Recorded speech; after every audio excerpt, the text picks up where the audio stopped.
as the manager of the Rays, has seen his team play a pretty good series so far. They have a 2-1 edge. This is the fourth and final game of this series. Let's take a look at the lineup. David Dejesus, top of the order. His last 6 games, he's been red hot. 7 RBIs over those 6 games. You talk about somebody that's red hot. How about Steven Souza Jr. in his first series here at Rogers Center has worn out the Blue Jays 6 for 13 with 2 long home runs. He's got some power. This is Aaron Sanchez, 22-year-old, lasted just 3 1/3 innings in his last start, allowing 7 hits and 3 runs to the Orioles. 24 games last year in relief, including 4 games against the Rays. He did not allow a run versus the Rays, and in fact only allowed just 1 hit to Tampa Bay. The Orioles ambushed Sanchez in the first inning. They hit 2 home runs in the first, including a leadoff homer by Alejandro Dejesus. Ground ball up the middle. Travis backhand. Good throw on the money. Put a star on that play. Defense has been outstanding in the early going. Take a look at the outfield defense. It's Pilar, Pompey, and Bautista in the outfield. Donaldson's at third, Smoke at first. Up the middle, it's Reyes and Devon Travis. They have been terrific turning double plays.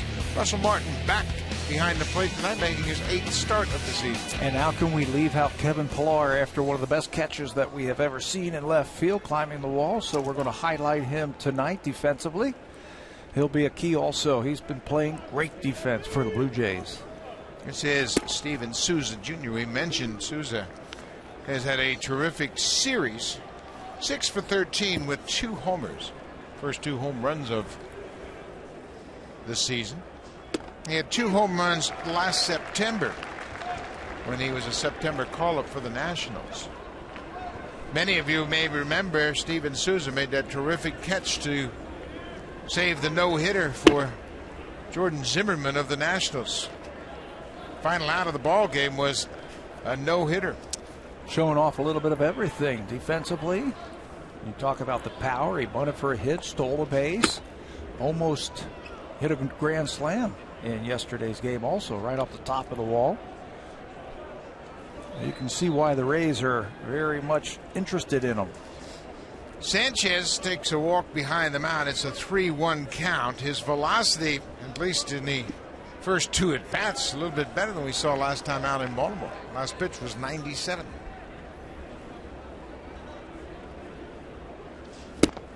Wicked. Wow. That's the fastball we saw at the end of the season last year. Nothing straight. He's got a dominant 2-seamer, and if you think it's hard to hit it, how about trying to catch it? Russell Martin gets handcuffed on that hard sinker. Pretty good pitch. He didn't get the call. A 1-out walk. In case you didn't see it, and you must have seen it somewhere, Kevin Pilar made one of the best catches we've ever seen in this ballpark.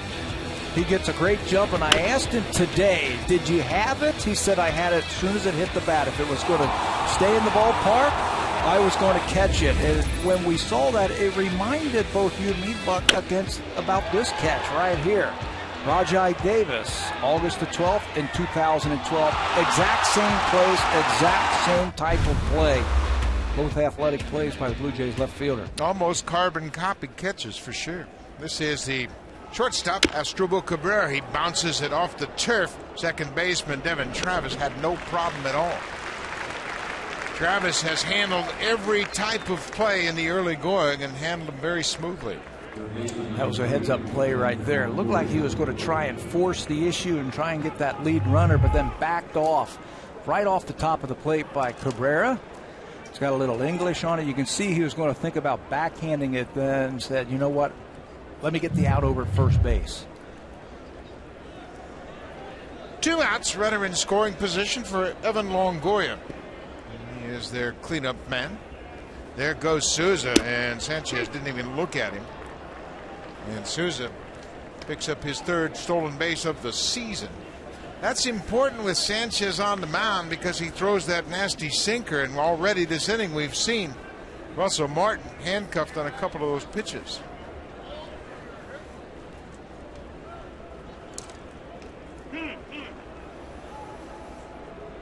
Without question, that sinking fastball is the toughest pitch for a catcher to handle. Breaking ball popped up over near the Reyes dugout. Smoke and Martin there, and Martin makes the catch. So the Rays get a runner to third base, but they strand him. Good inning for Sanchez. Good start tonight. Archer will take the mound when we come back.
Getting some encouragement from his former junior college teammate. Russell, you're the man. Let's go have a good night tonight. Jose likes this team. He likes this team a lot. Here's the lineup for the Blue Jays. It's Reyes top of the order, then Josh Donaldson. He hit the 2 spot last night. The last 2 games, he's 5 for 9 with 3 ribbies. He's got 6 on the season. Down in the 8th spot, how about Kevin Pillar? He's got a 4-game hit streak. And one thing that this bottom third has done, they've turned the lineup over. They're on base for this dangerous top of the order. Lots of RBI opportunities for the top of the Blue Jays order. Chris Archer gets the task of facing the Blue Jays tonight. This is his 3rd start of the season. He was dominant in his last start in Miami, allowing just 2 base runners in 7 innings. And he has been dominant on the road.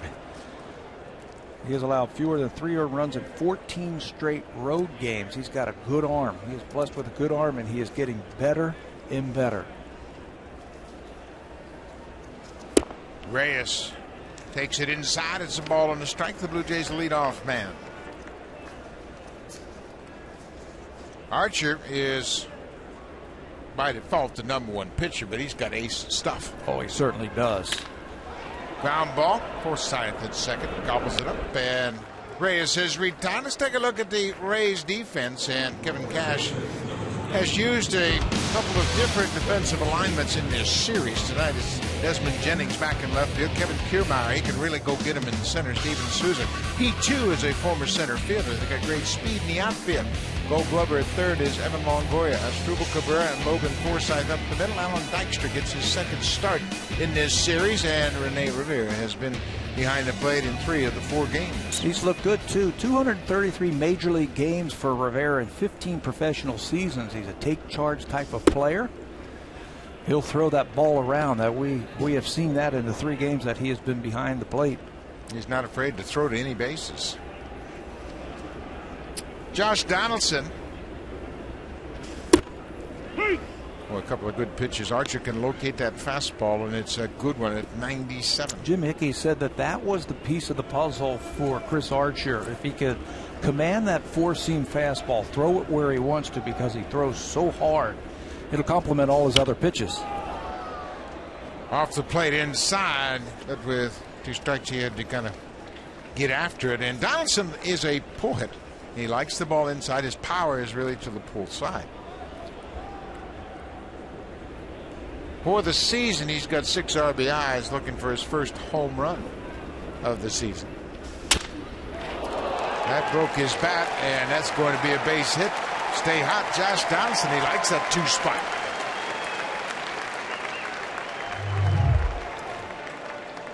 Jose Reyes has been bothered by that left side, and once again he feels it as he comes off the field. And he is obviously not very pleased about the impact. And look at Ryan Goins, who's just been called up. All of a sudden, he starts to loosen up a little bit. Goins was called up from AAA today. Todd Redmond was designated for assignment. And there goes the bench coach. DeMarlo Hale will probably see Ryan Goins strip off that warm-up and get ready. That is not good news. Reyes, he hasn't looked right since that check swing in Baltimore. That's when he originally felt it 4 games ago. Ryan Goins had a great spring. He got off to a good start in AAA Buffalo. He was hitting .350 when he was called up. Ball and a strike, 1 out. Jose Bautista homered in the first inning last night.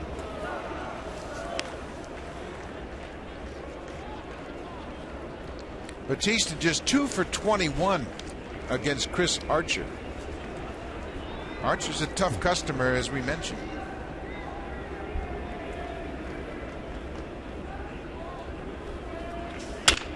Broken bat. Asdrubal Cabrera steps on the bag and throws to first. Nice play by the Reyes shortstop to end the inning. Bautista grounds into an inning-ending double play. We've played an inning. It's scoreless. Archer likes the defense behind him.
Presented by the 2015 Honda CR-V, Motor Trend's 2015 Sport Utility of the Year.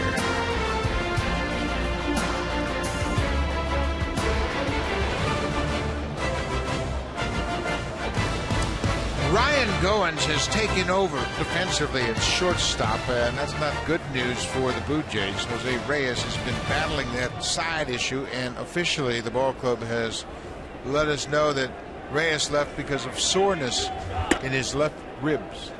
And that's what he's been dealing with since that check swing in Baltimore. Check swing in Baltimore. And John Gibbons was saying before the game that he was going to give Jose Saturday off against the left-hander, just to rest him, get him off this turf and give him a break. Well, his off day came a little bit too fast for the Blue Jays. Yeah, and you could see the disappointment when Reyes had to leave, and there's concern on John Gibbons' face, obviously, as he checked on the status of Jose. That's unfortunate, and hopefully they caught it before it got too serious.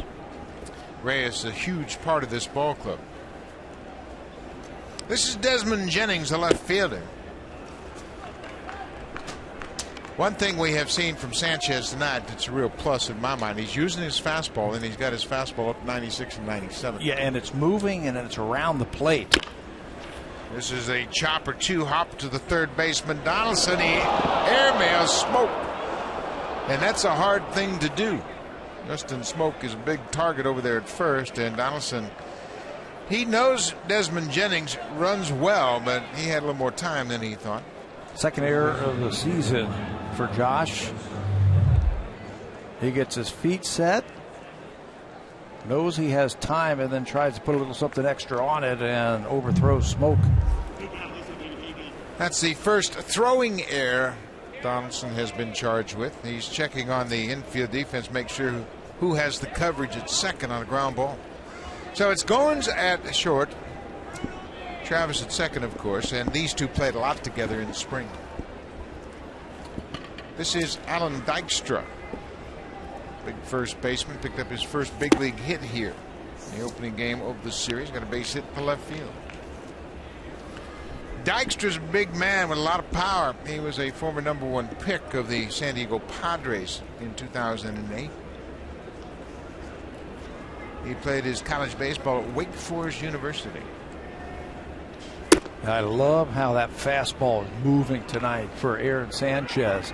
He's going to get a lot of ground ball outs with that type of fastball. Well, what Russell Martin has to do is he can give him location if he wants, but he has to set up in the middle. So Aaron shoots for the big part of the plate. On the ground, Travis goes in the hole, throws to second. They get the lead runner. What a double play! Wow! I thought that best they had a chance to get the lead runner and nothing more. Granted, Dykstra doesn't run that well, but Goins never gave up on the possibility of turning two. Yeah, and a great turn by Devin Travis over there at second base. He's going to go to his left. This is going to make this a little bit more difficult play, but he's got plenty of arm strength to get that lead runner, and then a heads-up play by Goins to finish it off. You and I watch Devin Travis every day work with Louis Rivera at second base, and he's making all the plays. All the plays. And when did Louis tell us he knew that he was going to be okay? In Montreal, in front of that big crowd, when he made that big, long, backhanded toss starting a double play. He had no reservations whatsoever, and look what Aaron Sanchez thinks about his defense. No reservations, no hesitations. Good play. 0-2, 2 outs. All sailed up and away. Looked like he might have tried to cut that fastball. Logan Forsythe, the second baseman.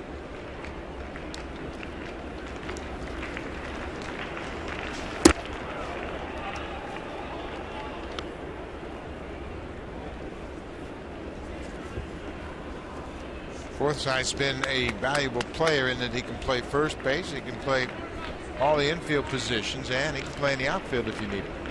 Tampa Bay always seems to come up with those guys, don't they? Those super utility type of players. We saw Forsythe start at first base yesterday, second base 2 days before that. Come off the bench in game one, and now he's back in there again. He can hit a little bit too.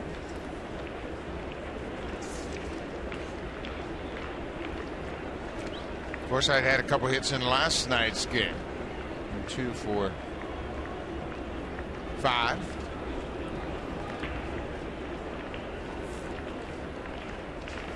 Wow. A dive bomber sinker. First strikeout of the night for Logan Forsythe. How about the defense up the middle? A 4-6-3 double play. Ryan Goins in his first game this season.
Presented by the 2015 Honda CR-V, Motor Trend's 2015 Sport Utility of the Year.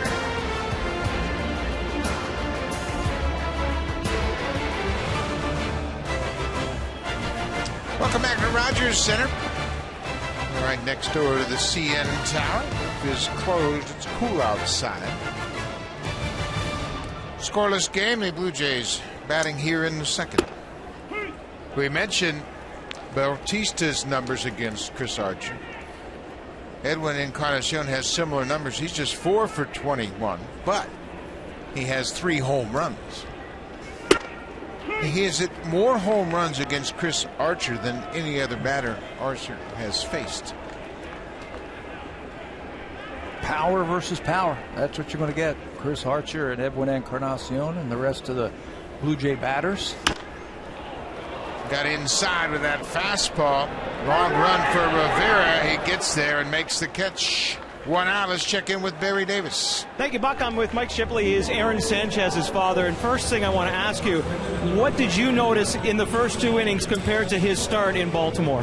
His velocity. His velocity was a lot better to start, and he was getting ahead in the count. So you used to pitch, and I'm sure that you've shared a lot of your experiences with Aaron over the years. After that first start that was obviously a little bit tough for him, his first major league start, what kind of advice would you give to him? Oh, basically, I just told him, keep your feet on the ground, have good tempo, don't get too high, don't get too low. I don't know if he got too high in the bullpen or not, but I felt like he was too excited, and it's baseball. It happens. What has this ride been like for you, seeing him getting called up last year and then making the spot in the starting rotation? For us, absolutely amazing. It's been amazing. He's been a lot of fun to coach, but the main thing is Toronto's been awesome. The farm system, they were good to him. It's just been a fun ride, and it's hard to imagine. It's still hard to believe he's still here. We spoke during spring training about the fact that when he came into camp, he wasn't sure if he was going to be the closer or a starter, and just how that affected him and how he really didn't matter to him as long as he was part of the team. Well, and we talked about that before he left. He trained to be a starter, but the main thing is like I told him originally, is they want you. If you're going to close, you're wanted. If you start, the main thing is you're wanted. And so he came in there with that idea. Well, if he keeps pitching the way he has, he's going to be wanted for an awfully long time. Mike, thanks so much for joining us. Oh, thank you very much. I appreciate it. All right, back to you, Buck. Thank you, Barry. Justin Smoke strikes out on a 3-2 pitch. Mike Shipley, who Barry was talking with right there, was drafted by the Angels in 1976 in the January draft. He was a left-handed pitcher that pitched in Barstow Jr. College in California, and that's where Mike lives now. That's where Aaron's from. He went to high school there as well. Mike wanted to sign with the Angels. He really had a desire to play professional baseball, but instead he was talked out of it. A lot of people talked him into going to college. He went to Tulsa to play baseball, and at Tulsa he hurt his arm, and he never got a chance to live the dream that Aaron Sanchez is living right now. So when he talks pitching, he knows what he's talking about. Yeah, he sure does. And I talked to Mike after that first start, and we had a nice conversation about it. He said Aaron was so confident when he left the bullpen. He said he was blowing that fastball, throwing great, and then he got out there. Diaz hit a home run in his first at bat, and then one batter later, Chris Davis hit a home run, and then he kind of got a little bit tentative. But he's not tentative tonight. We have seen the jump in his velocity early on. And the movement, that's what I like. And the ability is that he's saying, I'm going to establish my fastball early. Just like Chris Archer. Chris Archer has been establishing that fastball here the first couple of innings. It's really different to two types of fastballs. Archer's is truly a four-seam fastball. That was 98 over the top, but he has such good command of it. He doesn't necessarily rely on the movement the way Sanchez does. No, he's right over the top, and he's got one of the best sliders in all of baseball. That caught Russell Martin on that elbow pad. And fortunately, he wears that elbow pad for good reason. Archer let that one get away. Thank goodness. Hard fastball. If Russell's not wearing this elbow pad that you saw him flip off, This is a broken elbow. That four-seam fastball's coming right in, and it missed. Yeah, hit above that elbow pad. Just got a piece of it. Hit him on the tricep muscle, and that's going to leave a mark.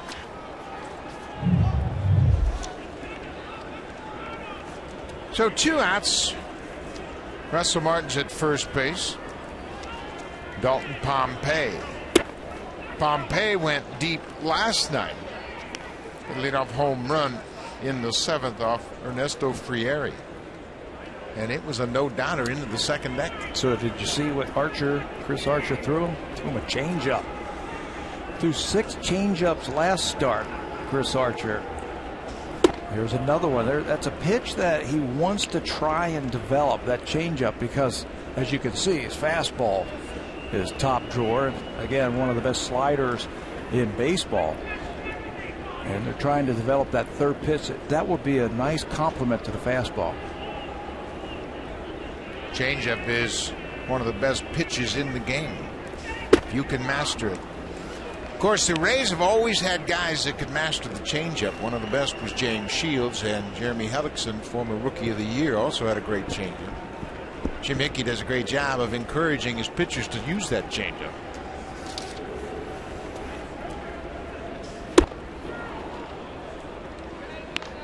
Still hasn't thrown him that good heater. Nope. He saw how far that ball went last night on the fastball. There's Jim Hickey on the right. He is in his 9th season as the pitching coach for the Rays. Going away. This is going to be that good heater.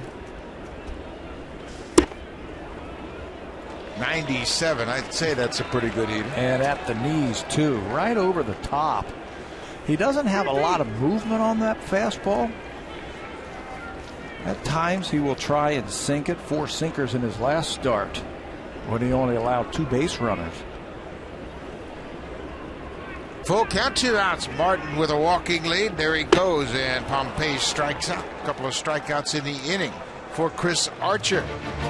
We've played 2 innings. It's still a scoreless ball game.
Contract in the offseason, and there was a little bit of reservation, not knowing how he was going to react.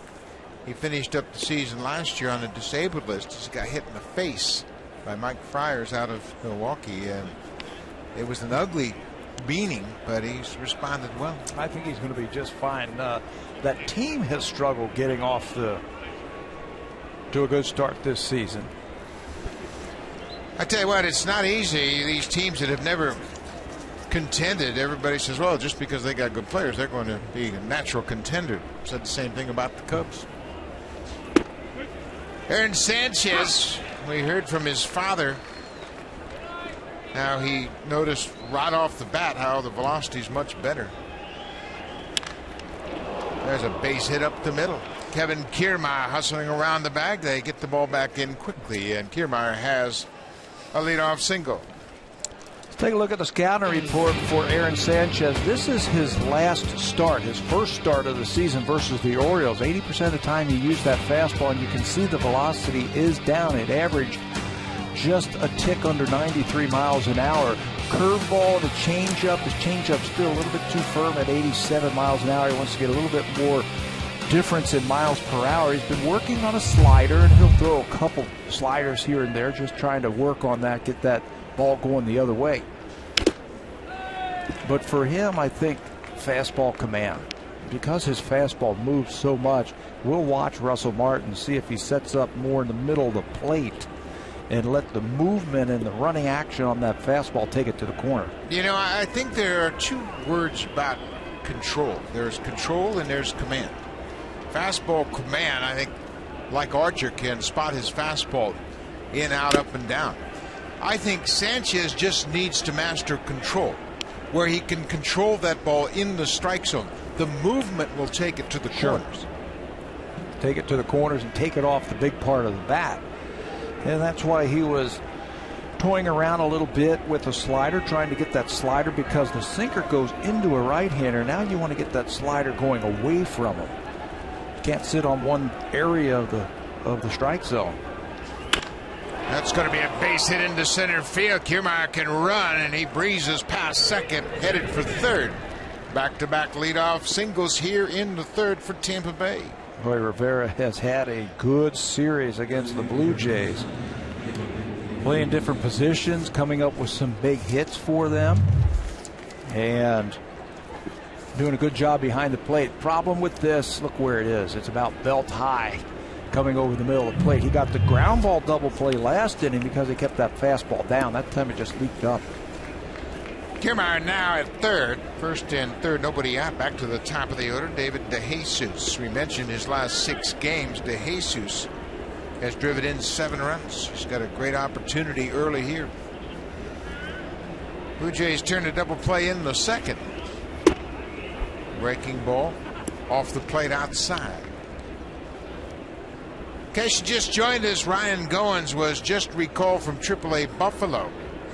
And after his first at bat of the ball game, Jose Reyes had to leave with an injury to his left side. It's something that has been bothering him for a while. It's an unfortunate development for the Blue Jays. Yeah, and those type of injuries, you know, he tried to play through it. Tonight he couldn't do it.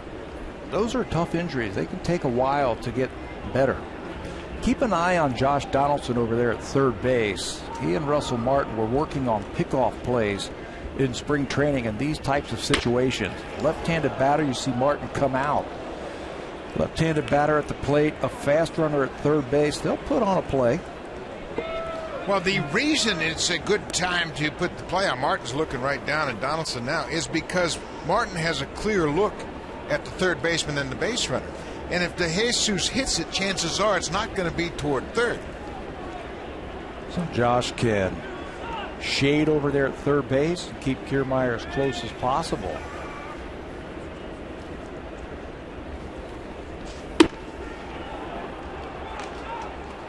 Three and one. Left-handed batters gave Aaron some trouble in that Baltimore series in his last start. They were 6 for 7 in that game, as Sanchez lasted just 3 1/3. That is Steven Souza Jr. on deck. 3-1 count, nobody out.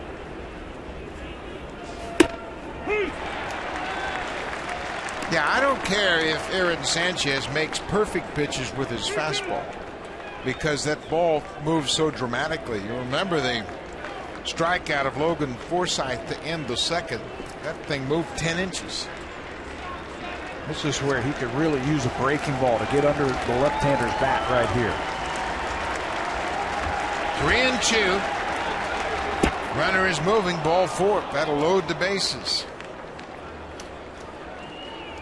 Steven Souza Jr. has hit 2 home runs in this series, and his first was the longest home run hit so far this season. These are some bombs off the bat of Souza. Look where this one lands and then comes right back down onto the playing field. That was 463, and then this was just a pedestrian 413 to left field. Second deck home run. You can see why the Rays are so high on him, why they wanted to include him and trade for him. He's got some talent. The Rays had traded away Will Myers, and they needed a bat to put in the outfield. Pete Walker, he's got to be patient with these young starters. It's going to take them a while to get their feet on the ground.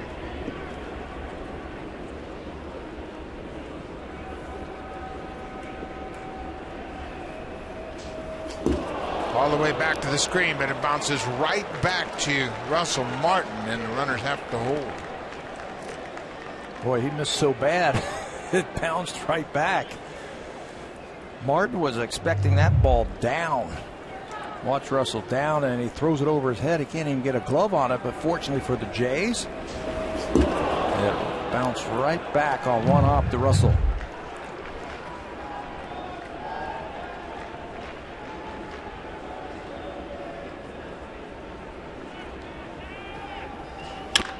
Ground ball. Donaldson will go to second for one. Good turn at second, and Smoke couldn't knock it down, and Travis is down on the ground at second base. David Dejesus got to him, and he's trying to walk it off right now. He has hung in there on some tough plays, and with the bases loaded, the first baseman's going to play behind the runner, so that runner at first base can get a big lead, big secondary lead, so he's going to get right in on that second baseman. And Devin has shown the ability to just hang in there against those tough base runners. Here's the attempt at the double play. Donaldson to second.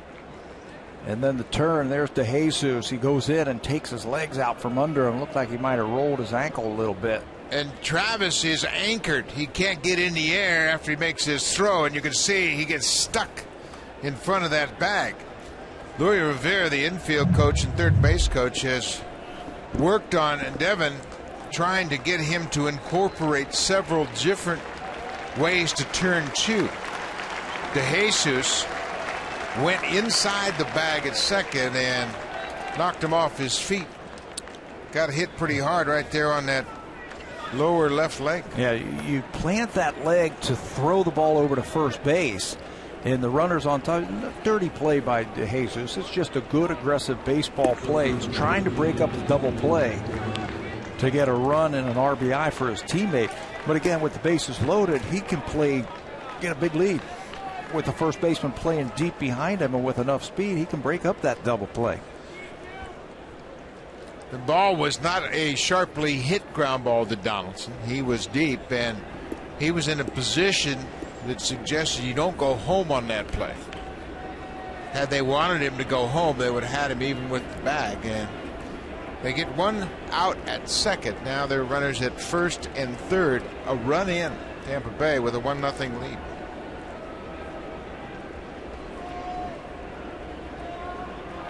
Souza can run at first as Drupal Cabrera fouls it off. Well, Pat, you made a great statement about Dejesus getting his teammate an RBI. I mean, that's what Tampa Bay has to do. And you talk to the manager and the coach, they love the makeup of this team. Dejesus, we talked about his 7 ribbies in his last 6 games. Well, he gets one for Steven Souza Jr. If that's a double play, 2 outs and run in, but Souza doesn't get an RBI. Yeah, they still get the run. Well, they also get a guy now by breaking up that double play. He gets an RBI. They also get a runner at third base with less than 2 outs. So the guy behind him, hitting behind him, and that's Cabrera, he can get an easy RBI with a long fly ball.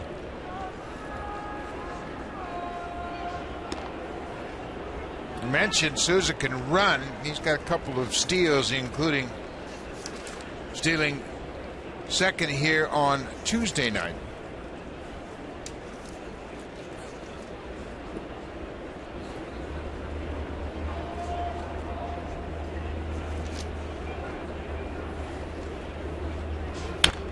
Foul back. 0-2.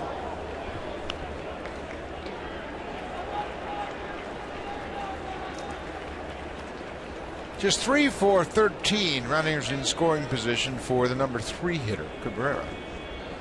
He got 5 ribbies. Blue Jays have done a good job this series in keeping the Rays not hitting with runners in scoring position. 0 for 17 coming into this 0 for 17 coming into this game.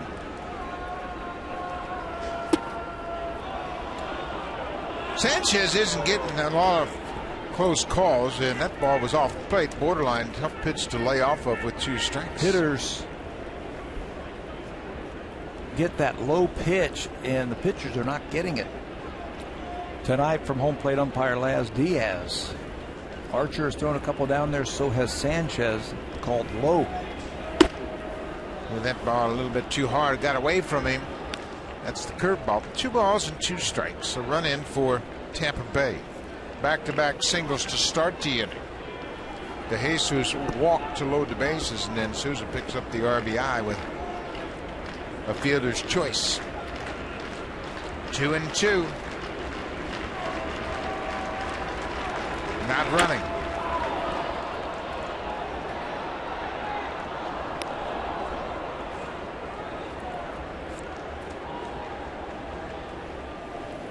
Good battle going on as Cabrera. He's a veteran hitter, and with 2 strikes, he's going to shorten up, just trying to put it in play. You mentioned the runner at third base in less than 2 outs. He knows this is a good ribby situation. Good ribby situation. He had his share of big games against the Blue Jays in his career, especially when he was with Cleveland.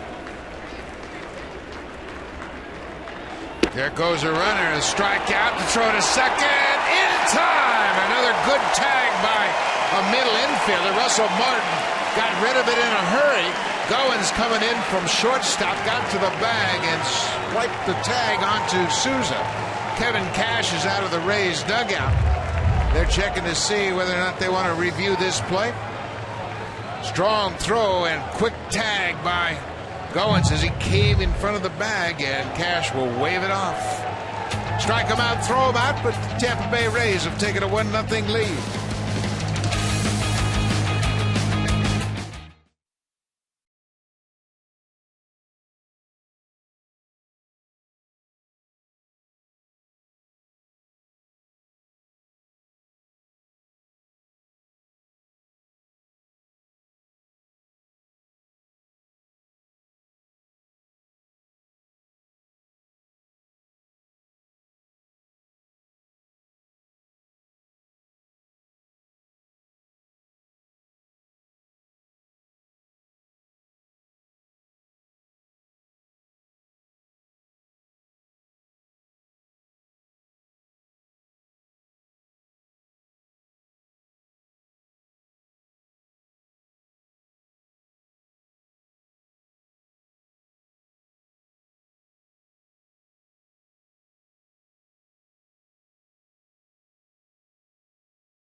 Playoffs are underway and lots of hockey action. There are only 6 games in the majors today. 2 of them have already gone final. Minnesota beat Kansas City this afternoon. Cardinals shut out Milwaukee. John Lackey picked up the win in that game. So there are only 3 games going on right now. There will be a later game, Arizona at San Francisco later on tonight.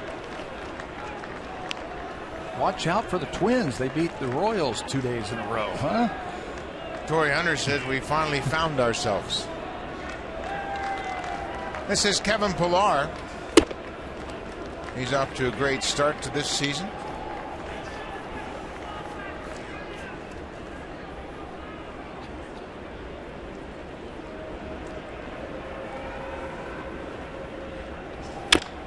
Breaking ball tapped foul.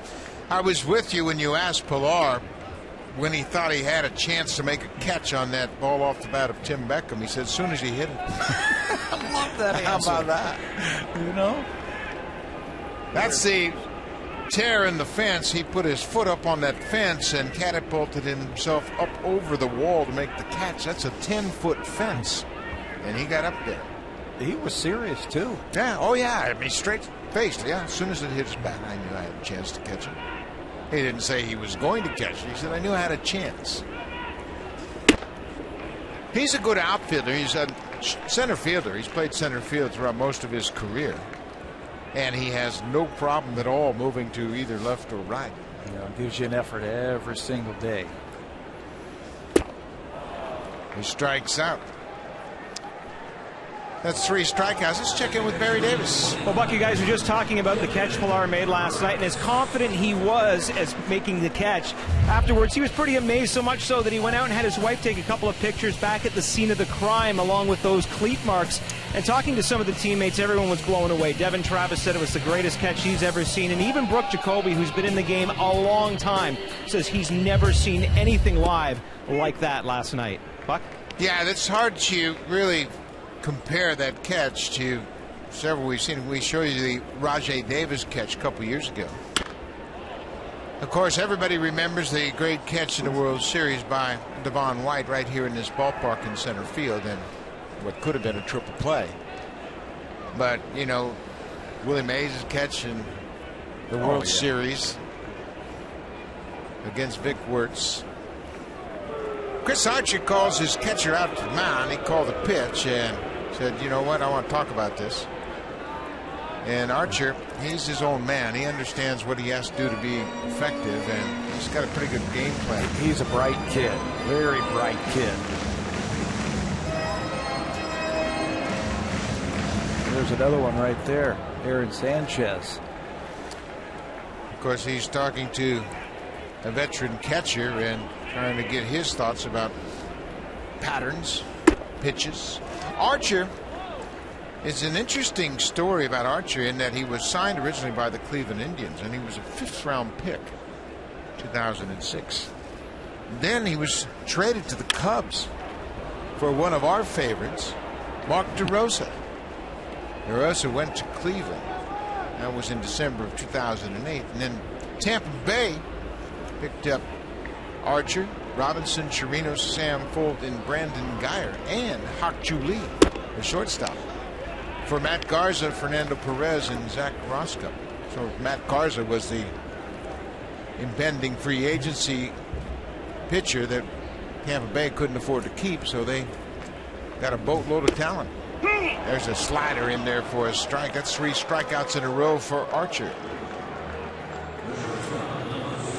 Well, he's got some above average pitches. First of all, the fastball, one of the fastest in all of baseball, clocked at 95.2 miles per hour. He'll use that 54% of the time. And there's the slider, hard at 87 miles an hour, and a changeup, he'll throw that 10% of the time. He'll try and sink the ball at times, but he's right over the top with that heater. Ryan Goins was red hot in AAA, and he gets a hit on his first pitch in the big leagues this season. He was all set up for that good heater. You just come up to the big leagues, they're going to challenge you, and he throws him a fastball right down Broadway. And Ryan jumps all over it. Ryan had a good spring. Swung the bat well. He played all over the diamond. He played it short, of course, second. Played in the outfield. And I think Ryan understands now that that might be his role. Be a super utility player playing all over the place. Josh Donaldson got the first Blue Jays hit of the night. Ground ball base hit to the third base side of second. Well, I'll tell you, that's one way to avoid striking out. Swing at the first fastball you see. Again, Archer's got an excellent slider.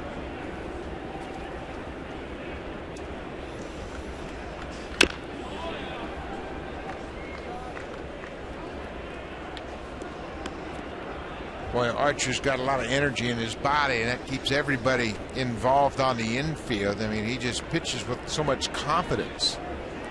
Remember, this team doesn't have Alex Cobb. He's the #1 pitcher in my mind. They don't have Matt Moore, who's coming back from Tommy John.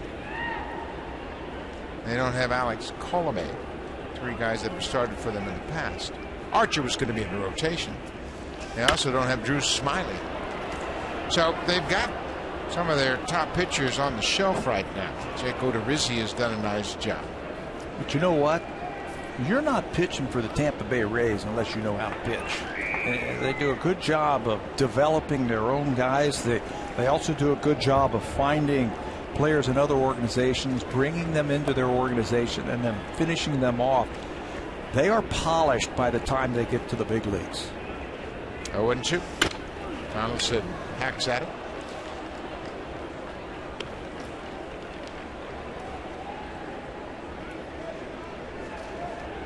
Archer, now 26 years old. He's listed at 6'3". You talk about a perfect body type for a pitcher. Long and lean, long arms, lots of leverage. Big hands that help you to spin that slider. His slider, in scout speak, they have a rating system between 20 and 80.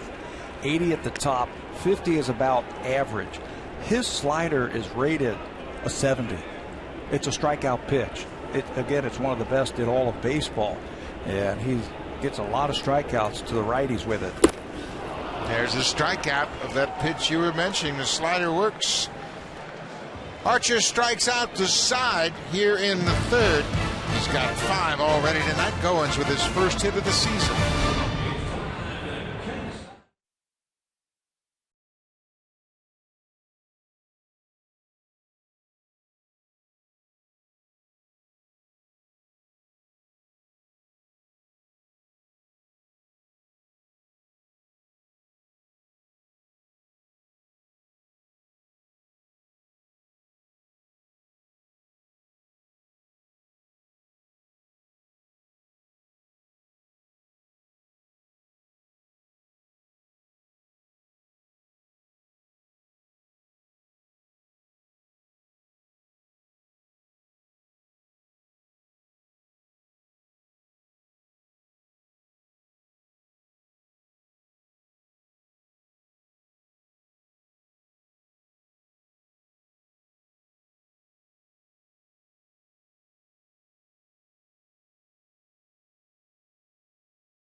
He's been one of the best hitters in the game, and if you look at his home run chart from last year, these are all of the pitches he hit out of the ballpark, and it looks as though you better stay out of the middle. And you better go soft, I think, against Evan Longoria. If you look at the red dots and the yellow dots, those are the fastballs and the cutter. Those are the pitchers with a lot of firmness to it. He can turn those bad boys around easily. 22 home runs last year, 18 of them to left field, because those pitches you can see on the inner half and about belt high. So if you're going to go in there, come in off the plate and then go soft away. Longoria falls behind 0-1. Sanchez isn't getting any calls at all. The strike zone very tight for him early here. Ball and a strike to Longoria. Wasn't quite as close as Longoria thought.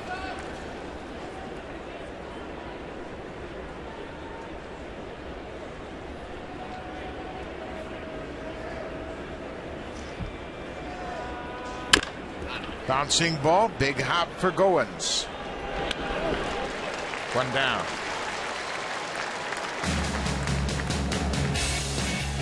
Make a grand entrance during the DIY Expert Sale, only at Home Building Center and Home Hardware Building Center. Homeowners helping homeowners with expert advice.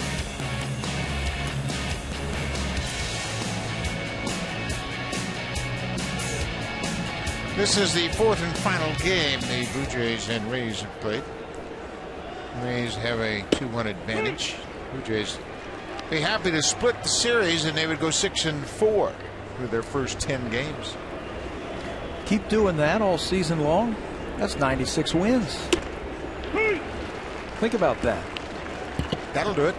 Baltimore won 96 a year ago, won the division by 12. 6-4. Every 10 games go 6-4. Good breaking ball. Boy, I really like what Aaron's doing tonight. We have talked about the fastball, but look how quickly he's working.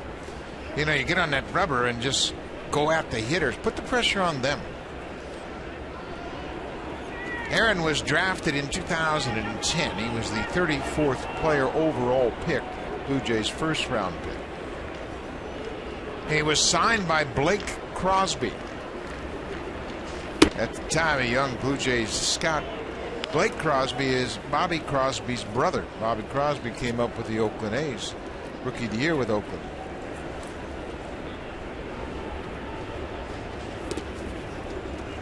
Wow, Russell's getting beat up tonight.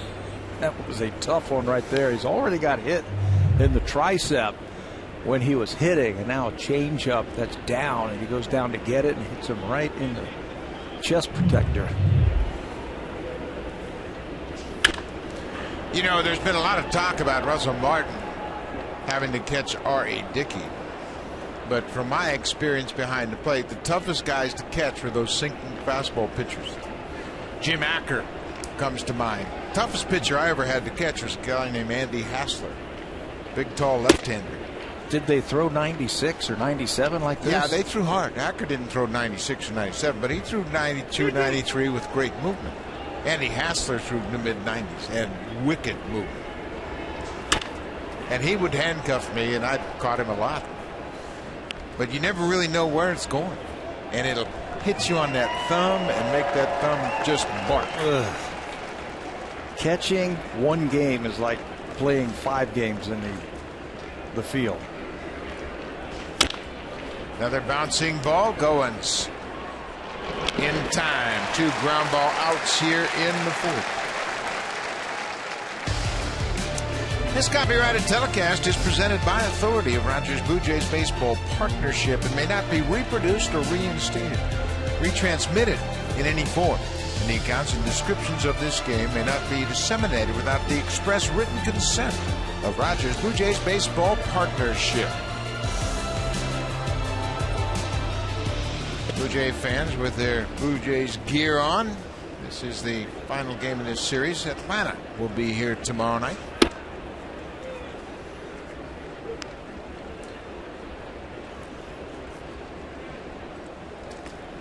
Alan Dykstra grounded into a 4-6-3 double play.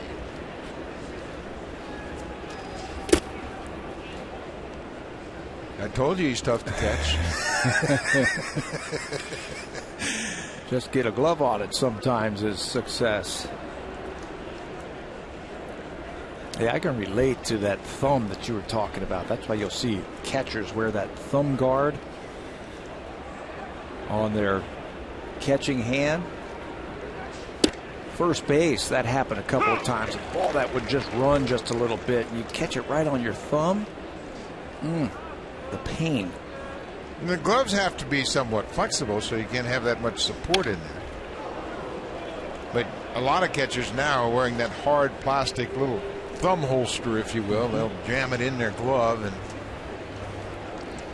of course we tough guys never had any of those things to catch with. We just have to catch, you know. Did they have plastic back when you were playing? They didn't have plastic, first of all. 2 balls and 2 strikes. Tampa Bay with a 1-0 lead. That's the slider right there that Aaron's been working on. They're just trying to get him something other than the fastball. He started using it in spring training, and he just hasn't mastered it. He's got a good curveball. He can spin a really good curveball, just something to take off the bat barrel. Just something with a little movement to it. Upstairs. That'll be the third walk issued by Sanchez, and you can see why everybody's so excited about Aaron Sanchez and the potential. I mean, you can't find an arm like this very often, and he's got a special arm, and he's 22. It's going to take him a while to harness things, but boy, oh boy, what upside there is with Sanchez. We were talking to Joe Girardi in New York, and he was asking about where's that guy who came out of the bullpen last year? What was his name? There's a fly ball to right. Bautista backpedals, makes the catch. The inning is over. The 2-out walk didn't hurt. When we come back, Jose Bautista will lead things off for the Blue Jays. He hit his second home run last night. That sparked the Blue Jays to a 12-run win.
Fourth inning, and Tampa Bay has used the shift against him. And we take a look at his spray chart from last season, and it might suggest that you want to be a little less aggressive with those three infielders on the left side of the diamond.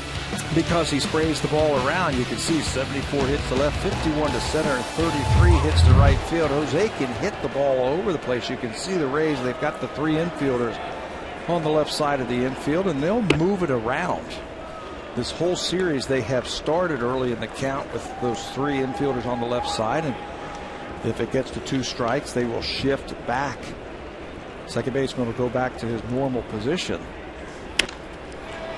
They got a hanging breaking ball, pops it up. Dykstra, the first baseman, is there, 1 down.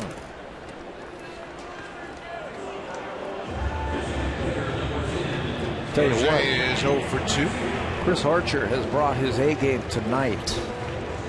He's got a lively fastball. He's thrown 85 pitches in his first start, 84 pitches in his last start, and he was saying before the start he wants to go a little bit deeper. The Rays, their argument is they want to make it last all season long. High fastball on the first pitch, and Encarnacion's retired. We mentioned how well Archer has pitched in this ballpark. He's made 5 starts before this one tonight. He pitches well on the road no matter where he is. You look at his last 14 road starts. ERA is under 2. Opponent's batting average is under 2. Whip just a tick over 1. And he's thrown a lot of innings and kept the ball in the ballparks. 193 average. I love that. When you can pitch on the road, pressure is a little bit stronger on the road, having to get the guys out the bottom of the inning, but you can see just how good his stuff is and why those numbers, they're not a fluke. No. And we mentioned both Bautista and Encarnacion. They've hit a lot against Chris Archer without much success. 9 starts against the Jays. That's the most against any team that he has ever made. So they know him. Justin Smoke. He's got a home run off of Chris Archer that came in 2013 when Smoke was with the Mariners. He struck out his first time up, one of 5 strikeouts Archer has recorded so far.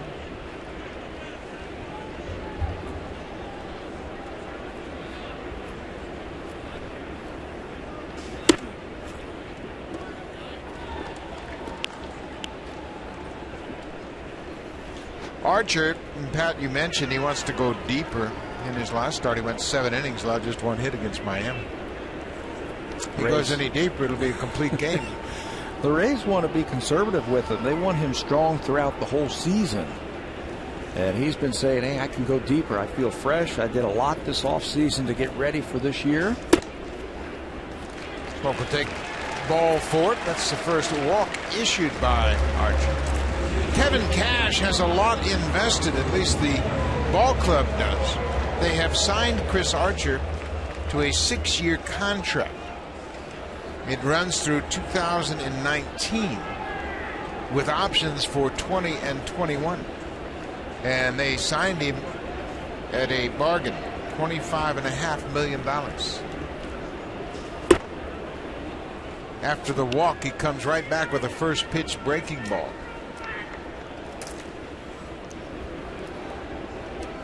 Russell Martin was hit by a pitch in the second. That was with 2 outs.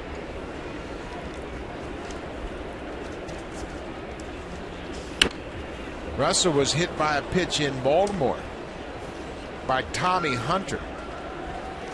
Chris Davis of the Orioles was hit by a pitch in the bottom of the 6th. Russell Martin leading off the top of the 2nd. Got hit right in the rib cage by Tommy Hunter. It was a little suspect. He also got hit on a check swing and was called out. Remember that one? In Baltimore. I mean, that was a hit by pitch. He was going to first base. Yeah, he couldn't believe he was called for the swing.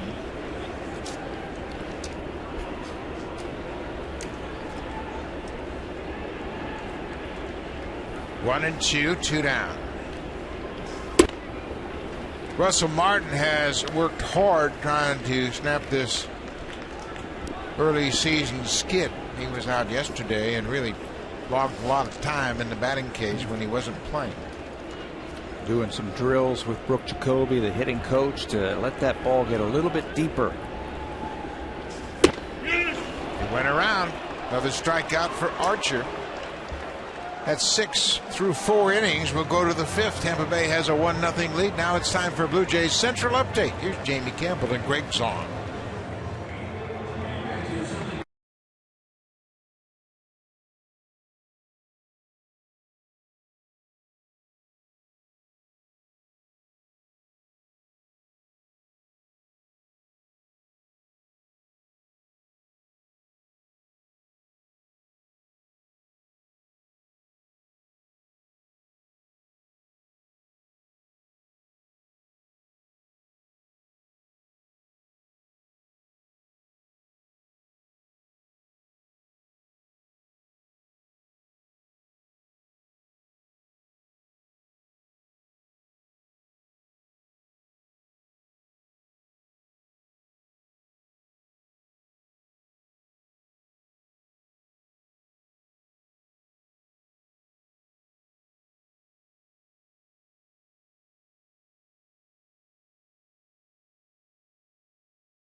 League Baseball. Listen to live audio, follow games pitch by pitch, and enjoy in-game video highlights. The app is available on the iPhone, iPad, iPod Touch, Android, and BlackBerry.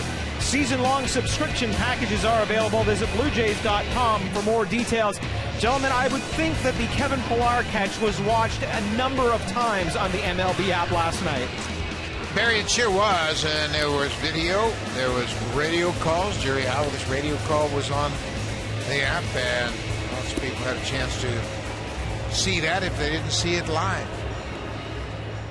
Chris Archer, once again, tough customer in this ballpark. We had mentioned Archer. This is his 6th start at Rogers Center. Coming into this game, the Blue Jays had hit just .229 against him.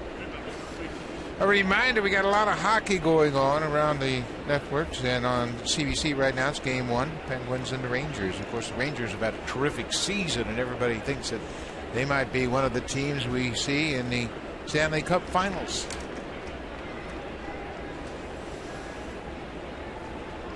Fifth inning. This is Kevin Kiermaier. He has scored the only run of the game. He had a leadoff single. Back in the third inning.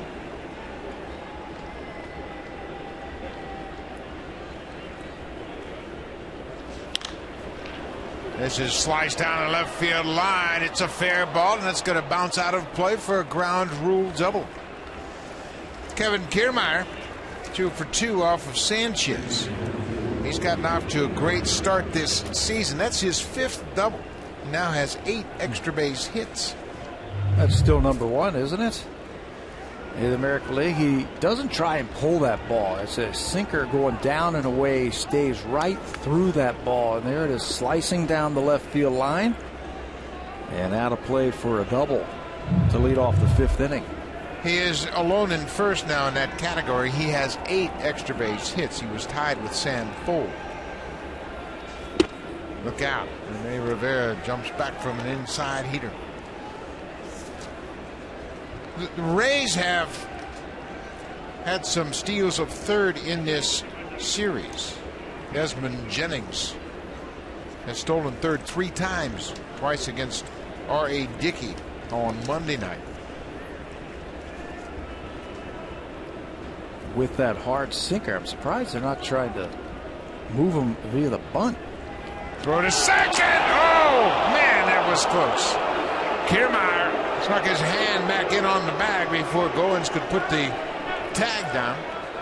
Pretty good timing right there. They work on it in spring training. Watch this. The daylight play. Shortstop shows him his glove. As a pitcher, you see daylight. You turn and throw one right to the bag. Blue Jays were thinking about challenging this, but Kiermaier, you can see he gets his hand in right between the legs of Goins. You were just talking about stealing of third. So they are aware of that, and they're keeping him a little bit closer. That's a tough ball to hit to the right side of the infield. That's why they're going in there. Up under your chin. They're trying to get him to pop it up or hit a weak ground ball to the left side of the infield so Kiermaier can't move up. So you pound him inside with that sinker. And he paints the outside corner.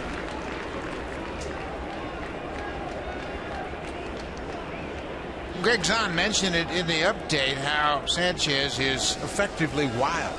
He's thrown a couple balls back to the screen. That'll make you light on your toes in the batter's box. He went around. Looked like he went. Laz Diaz isn't asking for the appeal. He's able to check his swing. Looked like a pretty good pitch.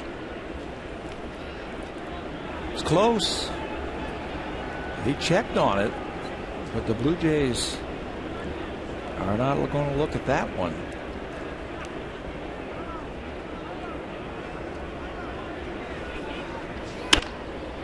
Fly ball that should reach the seats out of play, and it will.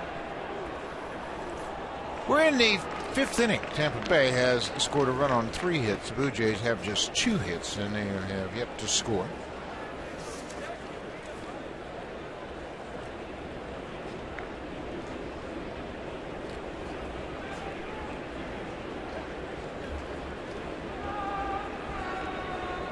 You heard Laz Diaz, the home plate umpire, say 3-2.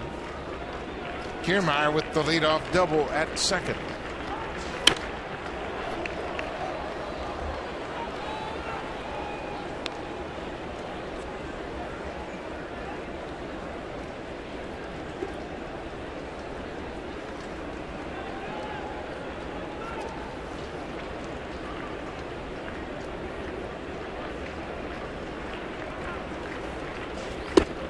Breaking ball buckled his knees.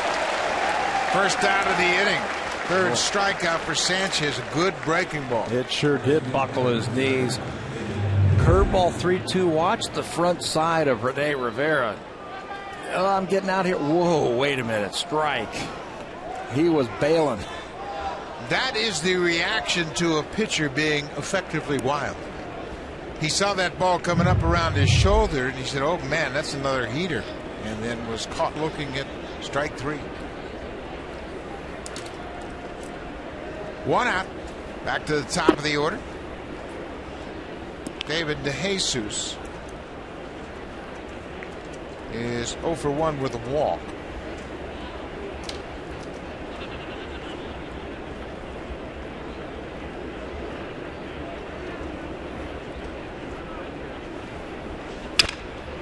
There's a little looper into left. Pilar coming hard, not going to make the play. It bounces past him. Goins goes out to get it back to the infield, but Kiermaier, after having to wait to see if Pilar can catch it, scores from second base. Boy, he has caught everything here the early goings of 2015, so you never give up on Kevin Pilar making the catch. Dejesus, just enough of it to get it into the outfield. Here comes Pilar with the dive, and then right there he realizes he was not going to catch it, so he tried to do everything he could to keep that ball in front of him. How about the bounce off of the carpet? Took a left-hand turn on him quick. A lot of spin. It was hit off the end of the bat. And put a lot of that spin on it.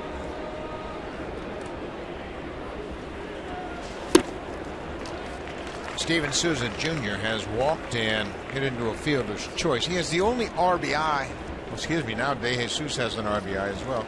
2-0 Tampa Bay. Dejesus, that's his 8th RBI in his last 7 games.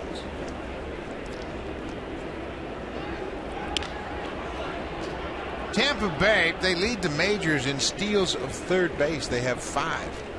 So that's why they're putting the plays on in second. They want to make sure that Dejesus doesn't get a little frisky out there.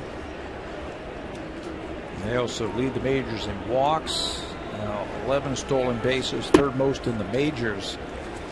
And this is their attack. It's a lot like the team, I believe it was 2008 at the Reyes when they had Carl Crawford and B.J. Upton. Lots of speed on that team. This is the team that went to the World Series.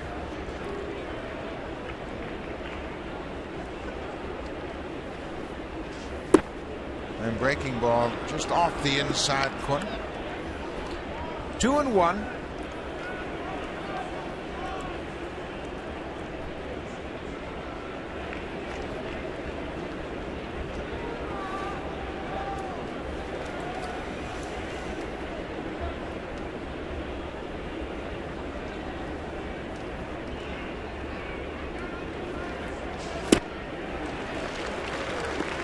Tough to get that ball in the air when it's down there and it's moving like that.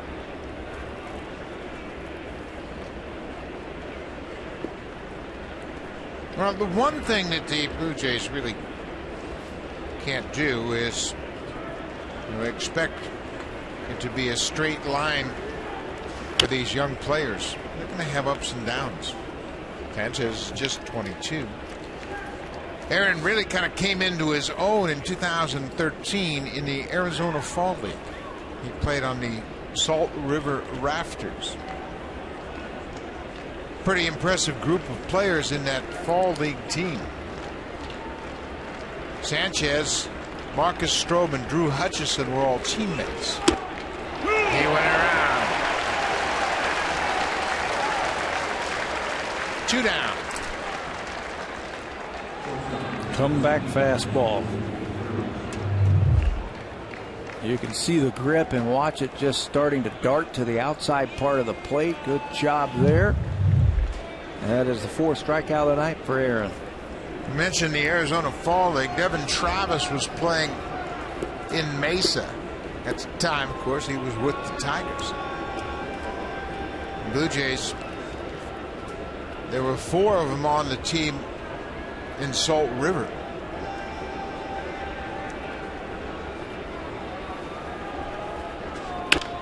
Fly ball left field. Pilar will make the grab over near the foul line, but Tampa Bay has extended its lead 2-0. David Dejesus with the Loup double and an RBI.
Courtesy of TD in the Jays Care Community Clubhouse, Blue Jays Grant Partners. With the support of fans through the 50-50 draw and other fundraising initiatives, Jays Care proudly invested this money in communities across Canada last year. And tonight, Jays Care is proud to present a check for $3.2 million. Jays Care Foundation focuses on helping kids get active, engaging in the game of baseball, excelling academically, and leading healthy lives. So a big night here at Rogers Center. Buck? That is a terrific effort by so many of the people involved with Jays Care, and we want to congratulate them. And they're always anxious to help out, and that's a big check they presented. This is bunted by Pompey up the first baseline, and look who picked it up. Chris Archer moves like a cat off that mound. Pompey had a bunt single in last night's game, but he bunted it up the third baseline. He's a good athlete. He played football and baseball in high school. Watch Chris Archer jump off that mound and run that one down.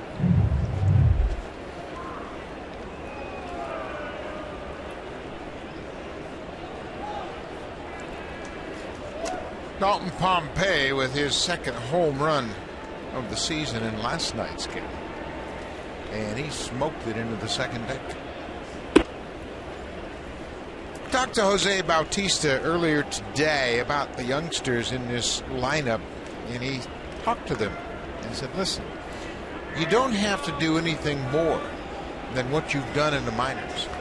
Just do what you've done in the minors, and that'll be good, especially where you're hitting in the low order. Get on base. Your job is to get on base, and it doesn't really matter how you do it, because we have one of the most potent top of the orders in baseball. And we've got the hitters that know what they're doing. I thought it was great advice to youngsters. They must be listening to him also, because these young guys, especially at the bottom of the lineup, they're just doing their thing. They're putting up good at bats. They're getting on base. They're getting their share of hits. Pilar, Travis, and Dalton Pompey. But that's also good advice. Young kids, when they come up here, they want to make things happen. We told you Chris Archer was a good athlete. He makes an athletic play right there and makes a play on Dalton Pompey. Dalton gets a breaking ball and he sends it back through the middle. Look at that play. Very quickly grabs it and then underhands it over to first base. But young players, they want to do so much at times. They don't have to do that with this team. It's good advice. Kevin Pillar told you when he first came into the big leagues, he put a little bit too much pressure on himself. Trying to impress his teammates, trying to hit everything, trying to get the satisfaction from your teammates and the respect. Well, that takes time. And I think that's why you saw him take so many swings. He wanted to do something. Got to slow the game down. He looks good now.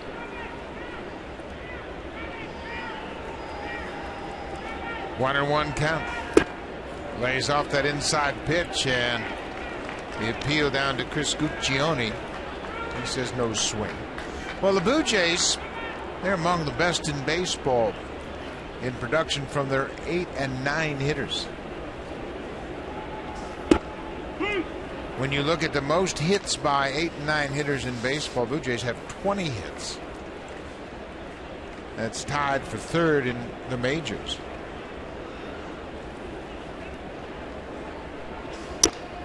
They've also combined to hit 303. That's the 4th best average for the 8 and 9 hitters. And you talk about the OPS as well. They lead the pack.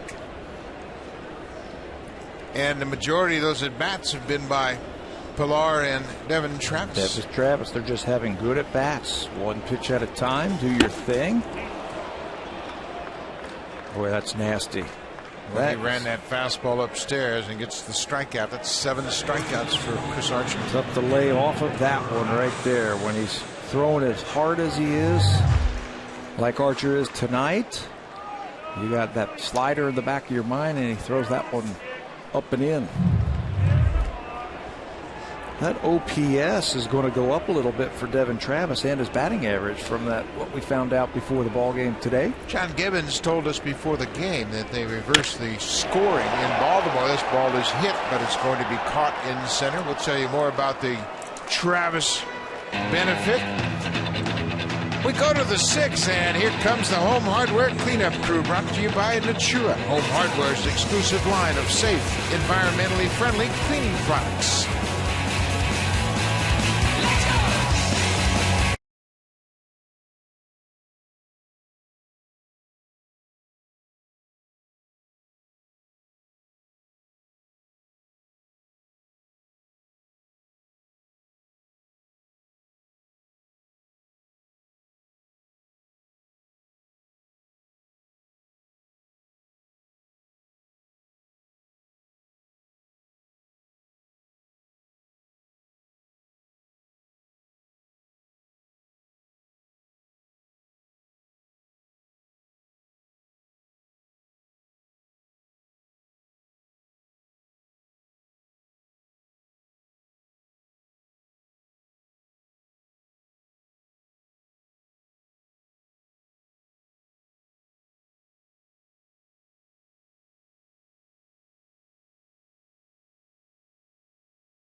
Available, you pick the games and reserve seats that get you closer to the action.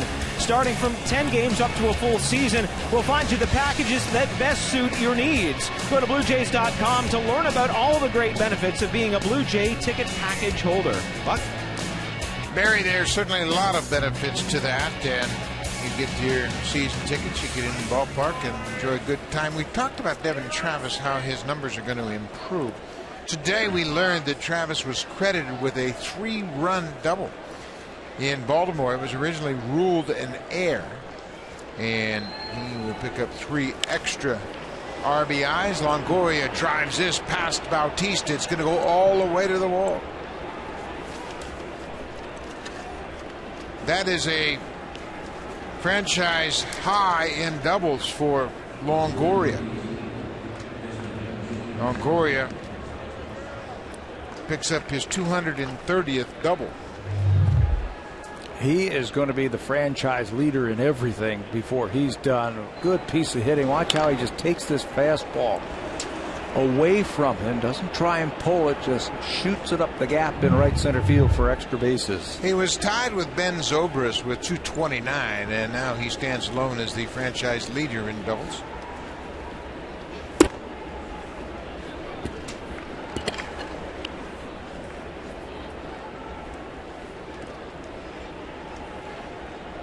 Desmond Jennings has reached on an error and grounded out.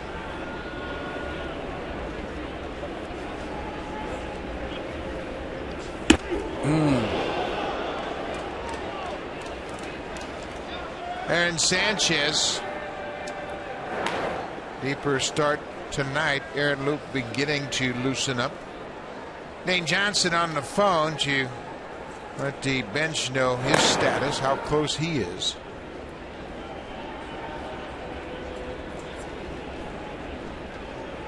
Alan Dykstra, left-handed hitting first baseman, is on deck. Jennings chased a borderline pitch. 2-1. Sanchez has now given up 5 hits. Just 2 runs. First run came on a fielder's choice in the 3rd. Dejesus had an RBI double in the 5th.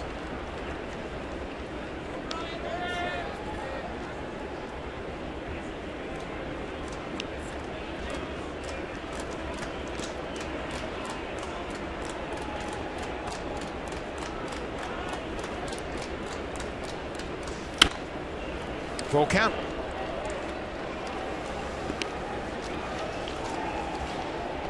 Dykstra has hit into a double play and walked. He was issued one of the 3 walks Sanchez has given up. We're in the 6th. Tampa Bay with a 2-0 lead. Boy, he is making pitches, and the Reyes, they've been pests, haven't they, for 4 nights? Yeah, they have a very good approach at plate. We've talked about their pitching coach, Jim Hickey, but Derek Shelton, their hitting coach, done a nice job with this young team.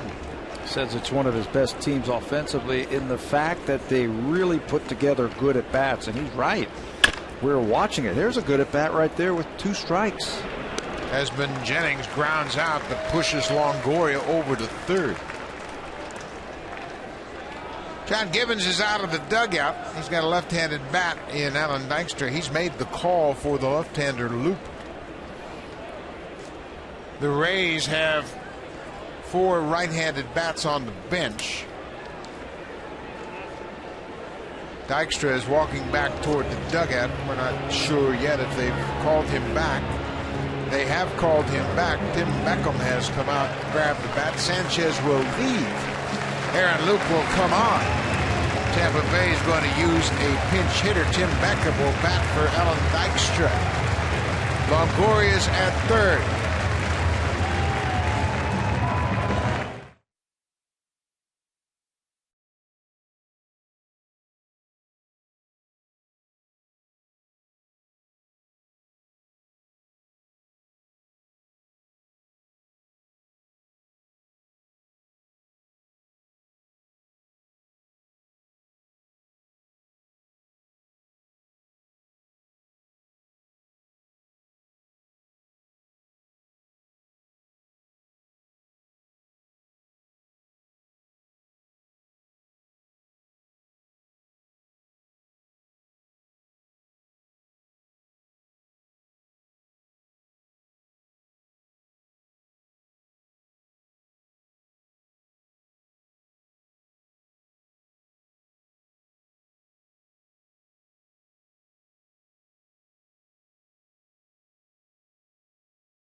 Thank you, Jamie. Of course, Tampa Bay, with their baseball team and their hockey team, have had a pretty good run in sports the last several years.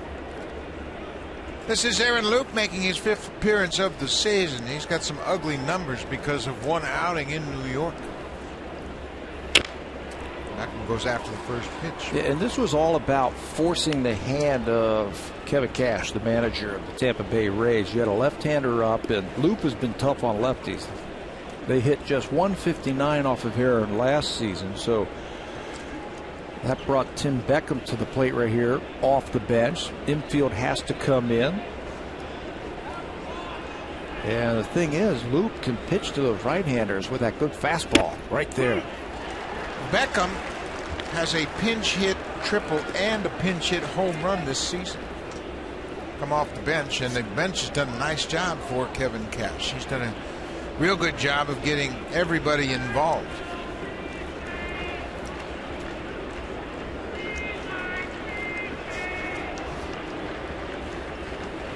Oh, 2. There's a drive down the left field line. It's hooking, and it's gone. Tim Beckham was robbed of a home run last night. Nobody was going to catch this. He got the breaking ball down and in. And Beckham hits his 2nd home run of the season. Both pinch hit home runs.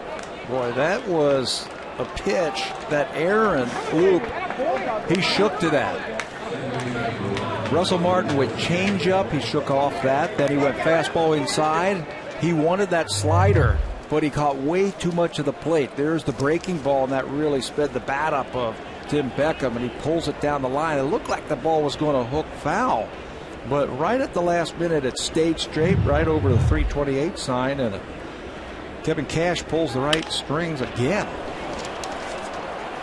Logan Forsythe pushes Bautista to the warning track in right. That's the 2nd out of the inning. Tim Beckham was the first in Rays history to have a pinch hit home run as his first career home run. Wow. Now he's got 2 pinch hit home runs. Come off the bench. Looks really smart when you bring guys off the bench like that and they produce. 0-2 breaking ball home run. 2 outs. This is Kevin Kiermaier. He's got 2 for 2 and scored 2 runs tonight. He has a single and a double. To finish up on Beckham, he became the first player with a pinch hit home run and a pinch hit triple in consecutive team games since Leon Durham did it for the Cubs in '82. Wow. They've been waiting on Tim Beckham for quite a while. He was number 1 overall, wasn't he? Yes, he was. And they passed on some pretty good players in that draft. Buster Posey, I believe, was in that draft. They passed on him, took Beckham, an athletic shortstop out of high school. And it has just taken him a little bit more time to get to the big leagues.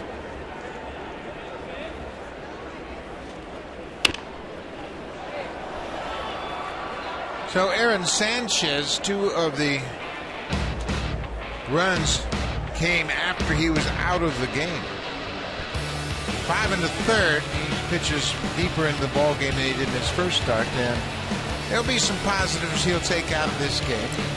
Was able to throw the fastball at a much higher velocity and had great movement on his fastball at times tonight. 90 pitches into the 6th inning. One of those runs charged to Loup, the home run, one of them an inherited runner scoring. That one goes to Aaron Sanchez.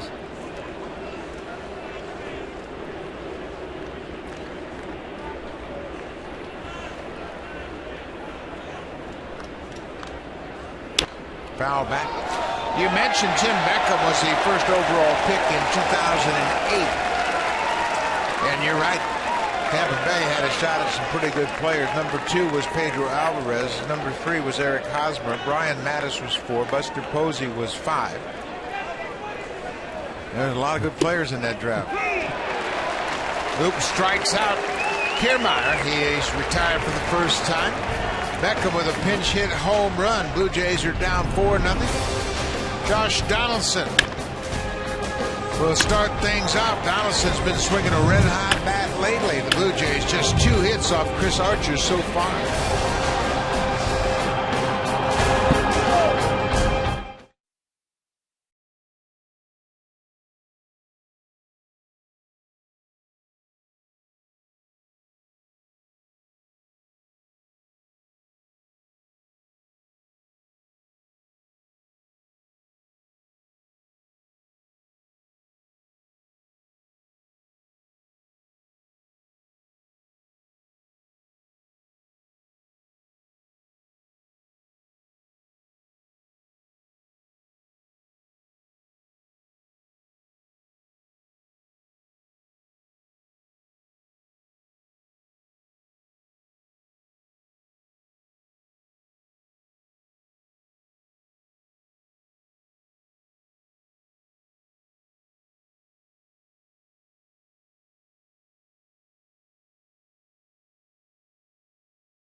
As the Blue Jays host the Braves, it is Junior J Saturday, presented by Boston Pizza. Special price kids tickets in the 200 and 500 outfield level seats.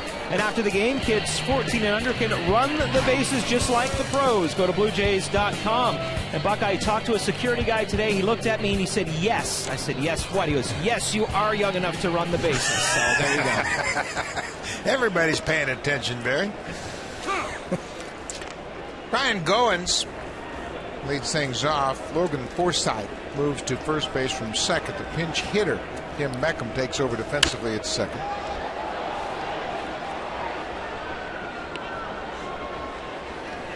Ryan Goins, just called up from AAA Buffalo, was inserted into the game top of the second after Jose Reyes had to leave because of an apparent injury on the left side of his ribcage. He's got a batting average right away. First pitch fastball. And now they go upstairs. A couple of breaking balls. Ryan has looked better offensively, hasn't he? He looks a little bit more dangerous than what we saw last year. Lays out that breaking ball. He had a good spring. We mentioned that. And he's really confident in what he did in the offseason. He went back to a former hitting coach in the offseason.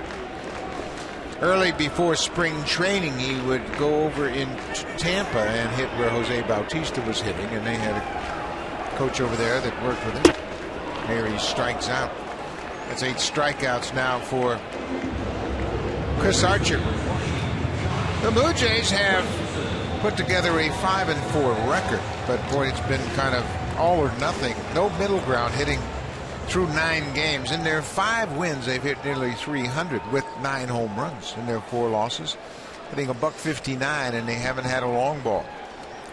The offense is relying heavily once again on the home run. It's built around the home runs, but at some point this season, they're going to have to win games without hitting home runs. It's just too tough. There's just too many good pitchers, and the way bullpens are put together nowadays.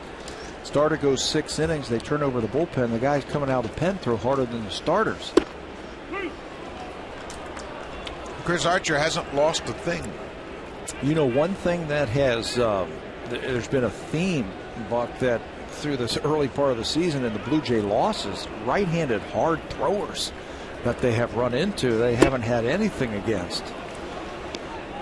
Archer, Odorizzi, Pineda, Tanaka, Jimenez from Baltimore. Yeah. It's a ongoing theme. Those hard-throwing right-handers have stymied the Blue Jays. Blue Jays, they have switch hitters.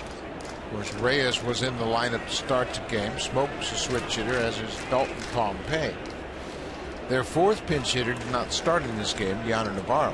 So they've got enough left-handed bats.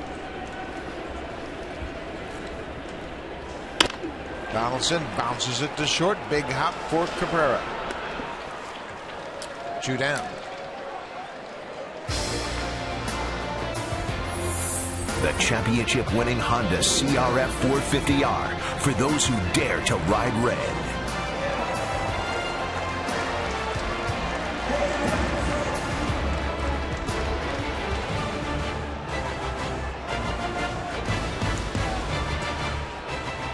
Marco Estrada starting to loosen up for the Blue Jays.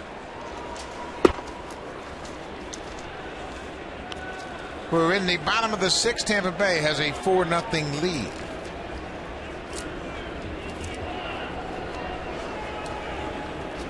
Estrada has pitched in just 1 game so far.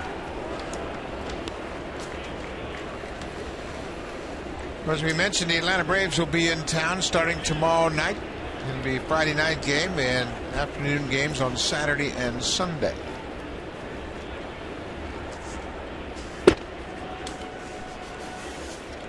Tomorrow night in the opener, Julio Teheran will go up against Drew Hutchison. A couple of hard-throwing right-handers. Teheran 2-0, Hutchison 1-0 in the early going. Yeah, there's another one, another hard-throwing right-hander that the Jays are going to face. Yeah. Teheran, and then Shelby Miller on Sunday.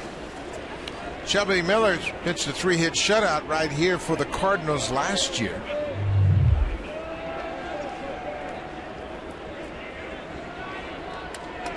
Laz Diaz took a shot off his mask on that foul ball. Bautista with a 2-2 count.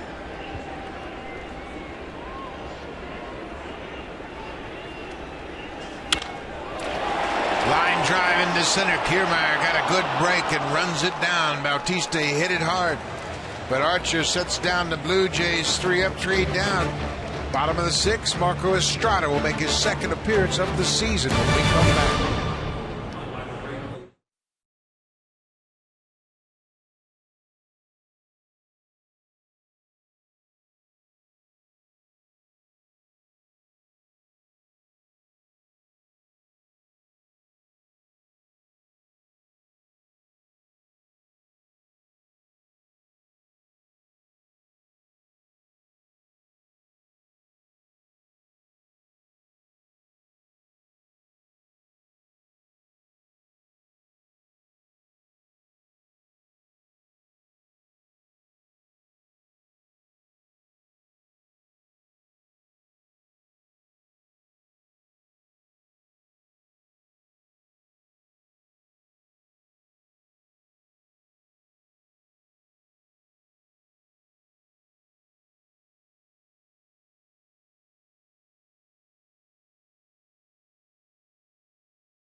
Tonight, but on Thursday, April 23rd, you are guaranteed a Grand Slam as the Blue Jays take on the Orioles at 7:07.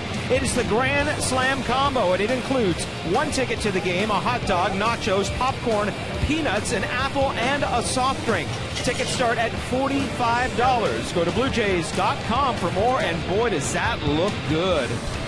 It sure does, Barry, and it's always a great opportunity to check out the Grand Slam combo. The first will take place on Thursday, April 23rd. Blue Jay fans are anxious for the Jays to rally here as we move to the 7th. It'll be a new pitcher for the Blue Jays, Marco Estrada. He last worked, and his only appearance of the season came on Friday night in Baltimore. He worked an inning and gave up a leadoff home run to Jonathan Scope. And then that was it. That's why his ERA sits at 9. He's a veteran. He's been around pitching out of the bullpen for the Blue Jays in the early parts of this game. Fastball, breaking ball, and an outstanding changeup.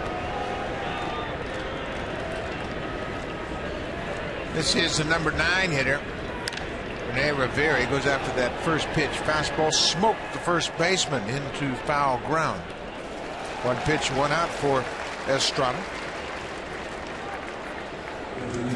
Marco Estrada was originally drafted and signed with the Washington Nationals. He was a 6th-round pick out of Long Beach State. Marco was born in Mexico. He was born in Sonora, Mexico. Moved to California with his mom.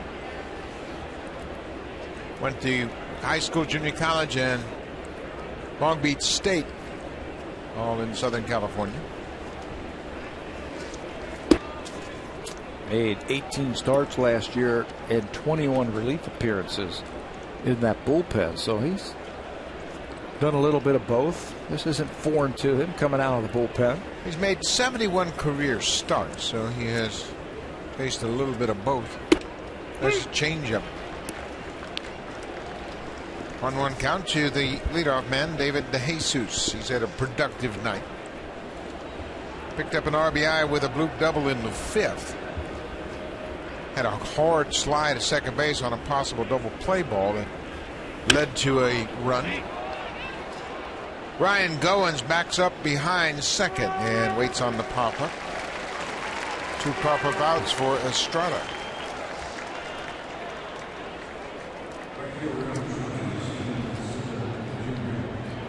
Last year, as Pat mentioned, he was with the Brewers. Made 18 starts, and when the Brewers called up Jimmy Nelson, he was relegated to the bullpen. Finished up the season working out of the Brewers' pen. Estrada was traded to the Blue Jays for Adam Lind.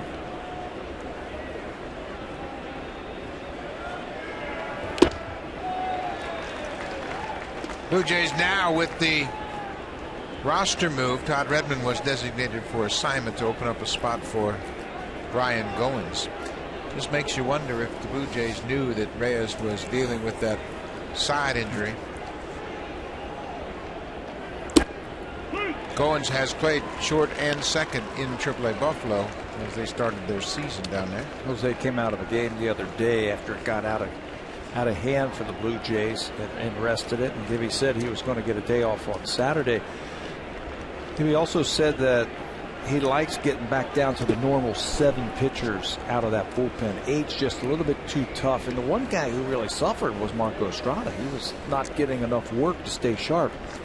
He's I'll call it a touch and feel type of pitcher where he's got to pitch a lot to get that changeup, get the feel for the changeup when he's out on that mound.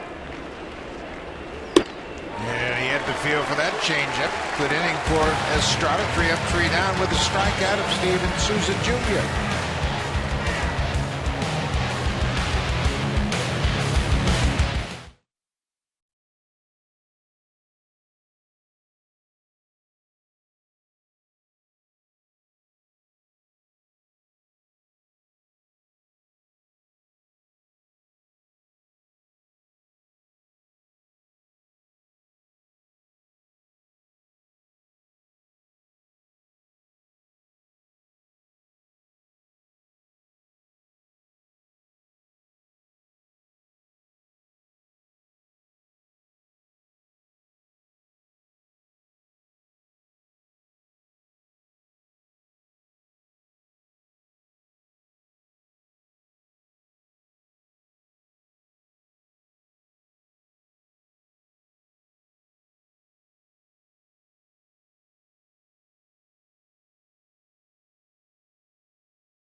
best roster of experts. It is Hockey Central every night, 6:30 Eastern, 3:30 Pacific on Sportsnet. A great start to the Stanley Cup playoffs last night, Buck. Absolutely, and it'll continue, and we'll be right there with you every single night all the way through the final game of the Stanley Cup playoff. Chris Archer having another great start here at Rogers Center. 6 innings, 2 hits. He has walked a batter and struck out 8, and it's taken him just 88 pitches. Shutout baseball through 6 innings for Chris Archer. The Rays pitchers last year had 22 shutouts, most since 1972 when the Oakland A's had 23. That was the year before the DH. This could be their 3rd one already this year. And remember, they've got a lot of starters on the DL. They sure do. They do a good job of drafting and developing starters, and in this case with Chris Archer, they made a great trade. Ball up and in, and Encarnacion will take first base. That's the second batter that Archer has hit tonight. He hit Russell Martin with 2 outs in the second. Here he hits Encarnacion starting the 7th. Looked like just about the same place that Russell got hit. That fastball bearing in on Edward Encarnacion. Edward tried to back out of the way of that one. It looked like it clipped him right on the arm. Now here's a perfect example of how you might counteract the shift. Longoria, the shortstop, now he's moving over toward the line a little bit more to counteract the possibility of a bunt, but I was going to say with Longoria backing up, it's a 4-run game. You put a bunt down, nobody's going to get it, and it doesn't have to be a great bunt. Just get it by the pitcher, and they haven't had a lot of luck trying to hit off Chris Archer tonight. Just 2 base hits. Smoke does have a career home run against Chris Archer that came back as a Mariner in 2013.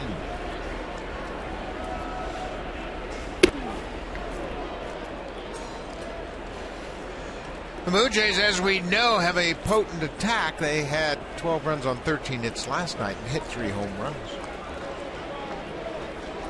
Right now it's just good at bats, get on base, keep that line moving.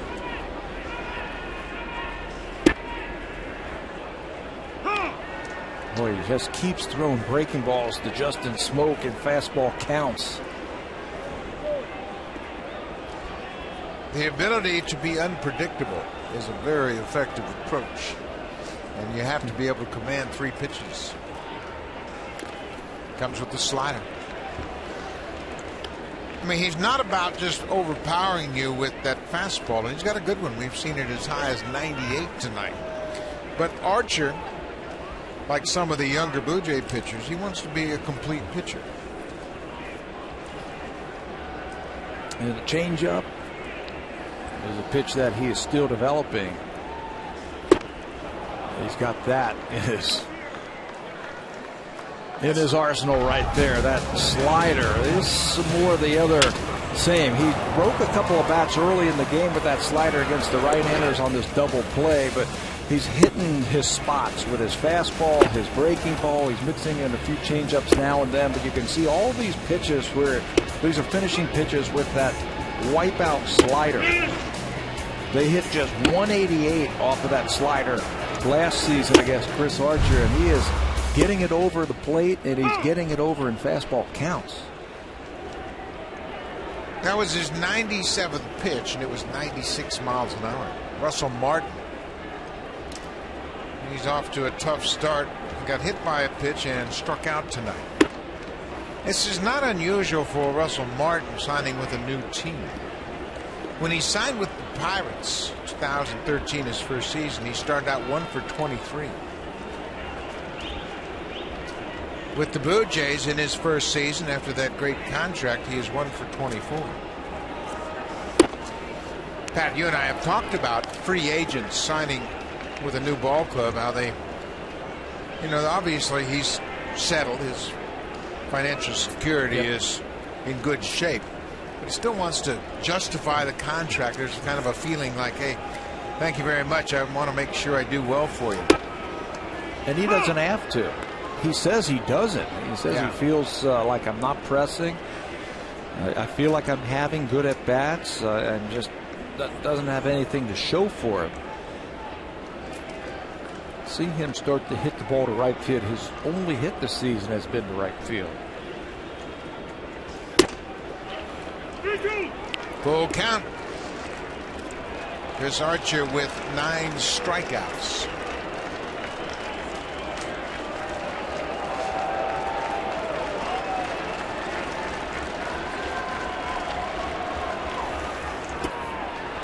That's an interesting pitch. He threw a changeup on a 3-2 count with a 4-run lead. Make a grand entrance during the DIY expert sale. Only at Home Building Center and Home Hardware Building Center. Homeowners helping homeowners with expert advice.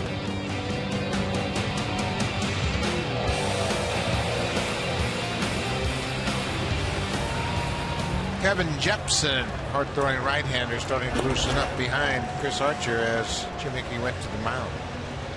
Pitching coach is out talking to his young right-hander. Everybody on the infield, you listen into the conversation. That was a surprise. An off-speed pitch, 3-2 with a 4-run lead. Probably also reminding him that Dalton Pompey yesterday, first pitch, hit a hit a home run on a fastball. So he might throw something off speed right here on the first pitch.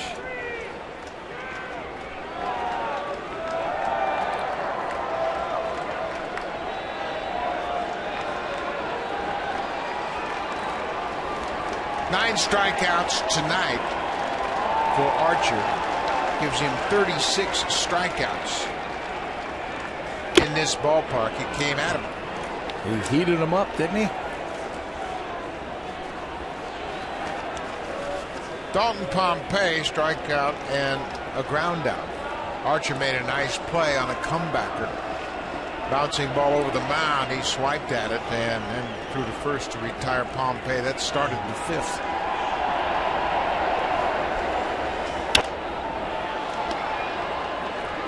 Jim Hickey went to the mound. Archer has thrown 2 good fastballs to Pompey. Part of that message had to be, hey, if he hits a 3-run home run, you still got a 1-run lead. You're still leading.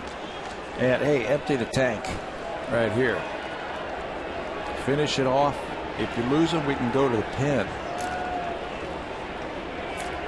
He's up over 100 pitches for the first time this season. Well, you reminded us that Archer came into this game with the mindset of going deeper into the game. Breaking ball right on the corner. Can't do much with that. 10 strikeouts now for Archer. They challenged him early with the fastball, and then here's that finishing pitch. We've seen this enough tonight. Right on the outside corner. Archer's career high in strikeouts is 12. This is the 4th 10 strikeout game he's had in his career. Last August 13th, he struck out 12 Rangers in 7 innings.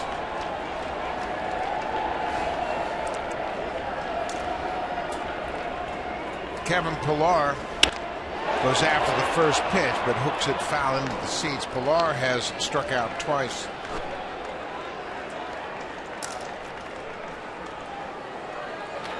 Roberto Osuna loosening up.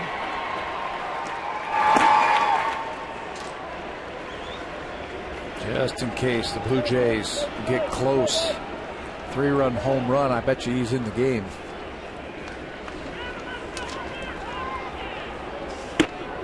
Ball gets away from Rivera, but it took him right toward third base, and Encarnacion had to hold at second base.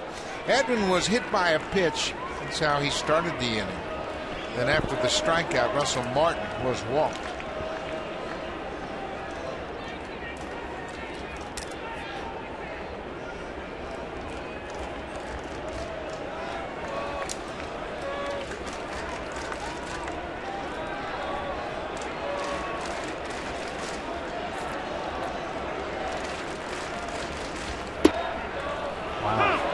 whenever he has needed a strike, he has gone to that slider effectively tonight.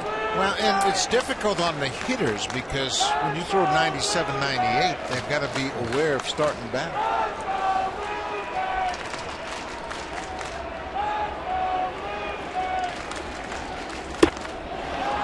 Pilar strikes out for the third time. That is 11 strikeouts for Chris Archer, one off his career high. That could be it for him tonight against the Blue Jays.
With this day and age and people trying to save money on gas, look what Marco Estrada does for transportation to get to and from Rogers Center.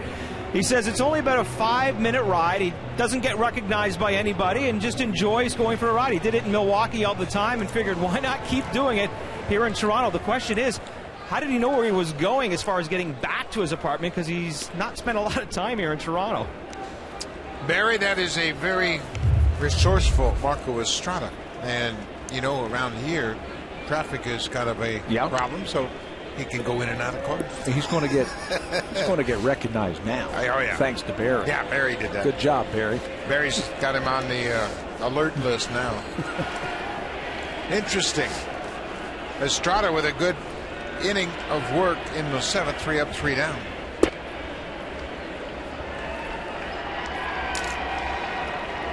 Asdrubal Cabrera. Cabrera's had a rough series.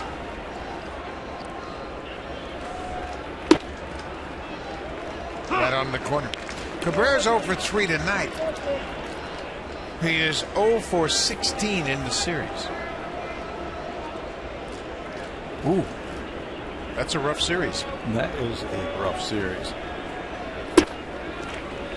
He has had his share of successes against the Blue Jays.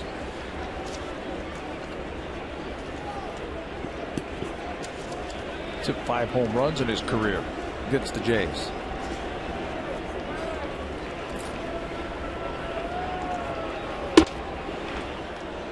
Just off the outside edge.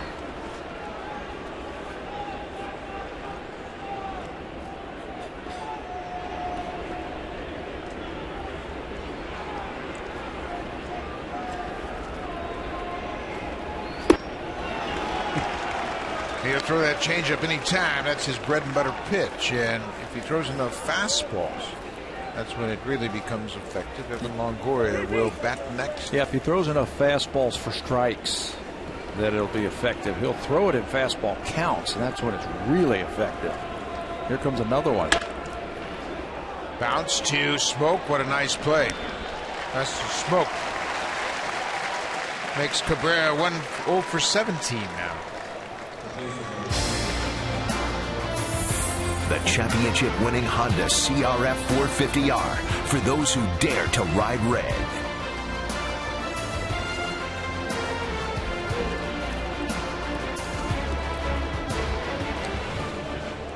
Steve Geltz loosening up in the Reyes bullpen. Chris Archer has thrown 109 pitches through 7 innings. He's got 11 strikeouts. Longoria gets hit by a pitch. Laz Diaz with a little stroll out to the mound. Archer hit Russell Martin and Edwin Encarnacion.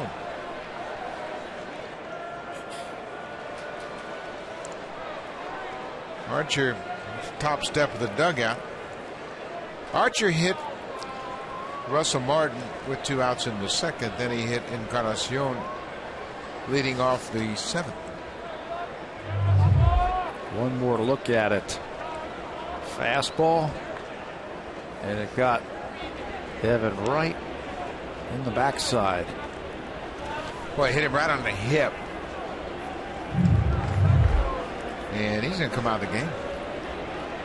You know, if you think about it and reach down to your hip where that bone sticks out, it looked like he got hit right on the top of that bone. And you ever get a hip pointer? Oh, yeah. Yeah, I played football in high school and got one. And I'm telling you, you lose you lose the ability to even walk when you get that type of hit to your side like that. Boy, Longoria had some trouble going down the first base line. He's going to come out of this ball game, and I'll tell you what. Look at, you can see Archer. Yeah, he understands that may have had a little intent behind it, and he's standing up now. Laz Diaz is coming over. He says, "Let's don't incite anything here." As you could hear, he said, "Relax." And this has happened a couple of times already with the Blue Jays. You can go back to Baltimore. Yeah. Russell Martin got hit by Tommy Hunter. Encarnacion and Martin have been hit tonight. So the players, they know what's going on. You don't have to do anything other than watch their reaction. This is Desmond Jennings with 1 out. There's a line drive. That's going to get down in front of Kevin Pillar. He'll play it on the hop.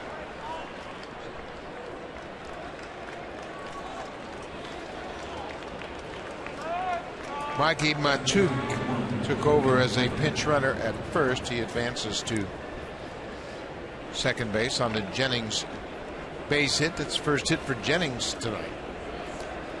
I'll tell you what all this excitement does. It makes that series down in Tampa really interesting when we head down there next week. We'll be right back at it with these Rays as the Blue Jays will go down to St. Petersburg. It starts on the 24th of April. 3-game weekend series. Friday night, Saturday night, and Sunday afternoon.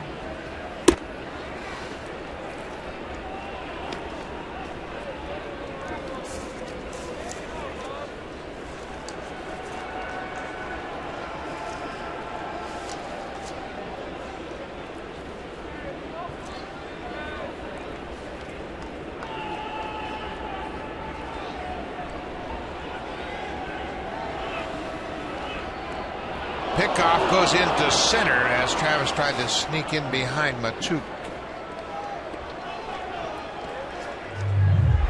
This is Chris Archer after the fact, and they're saying, "Hey, my fault for what?" Yeah, and that may have been the Blue Jays bench. And there's Burley. He's been around long enough to know what's going on. He says, "Wait a minute, you hit our catcher and then you hit our big slugger. And when we hit one of your guys, you're going to get all upset." Burley has the right to voice his opinion. Sure. Like I said, next week when we head down to Tampa, it should be fun. April 24th. This is Tim Beckham. A pinch hit, 2-run home run in the 6th. He was batting for Alan Dykstra. Loup was summoned into the game. Kevin Cash sent Beckham up to pinch hit, and he hit his second pinch hit home run of the season.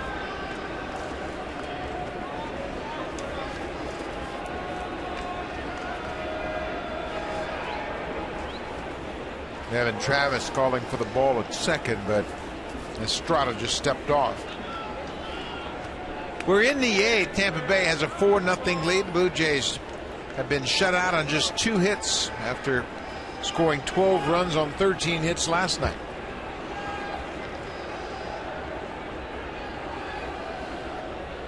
There goes Matuk.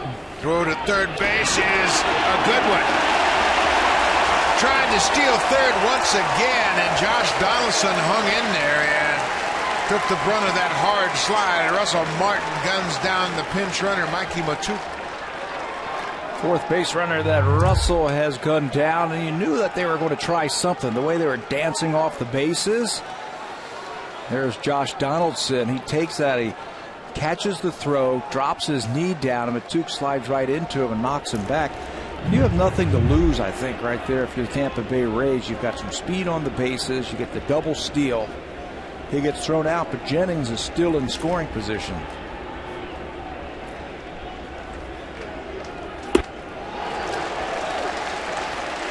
Two and two.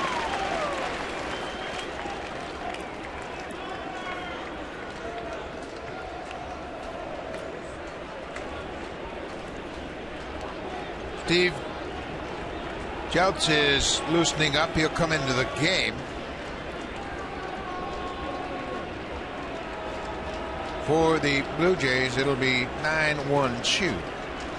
Travis, Goins, and Donaldson.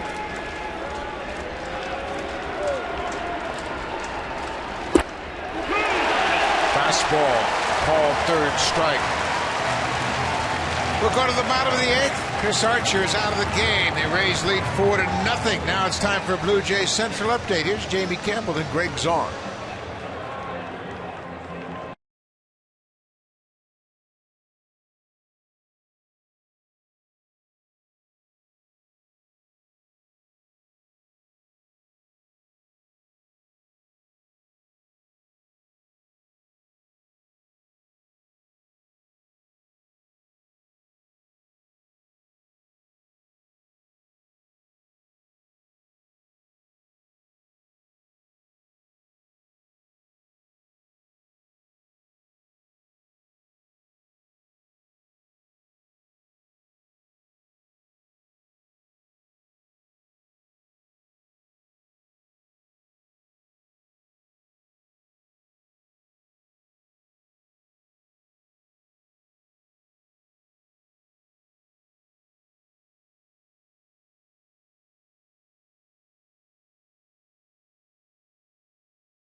Motor Trend's 2015 Sport Utility of the Year. It was a 2-0 game at the time when Tim Beckham stepped up. 0-2 pitch slider, and he hits it down the left field line. He was pinch hitting. He fell behind. He got that slider to his liking, scraped it over the wall in left field, and doubled the score to 4-0. That's the drive of the game tonight. Two pinch hit home runs for Tim Beckham, and he's had 3 pinch hits, 2 homers and a triple. New pitcher into the game, Steve Geltz, his 5th appearance. Geltz has a good arm. We've seen him already one time in this series. Lively fastball, sharp slider, lots of changes for the Rays. Bobby Wilson behind the plate. The catcher moves to first, and the first baseman, Logan Forsythe, takes over for Evan Longoria.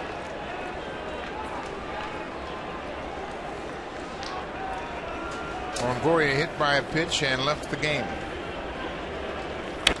Devin Travis chased a high one.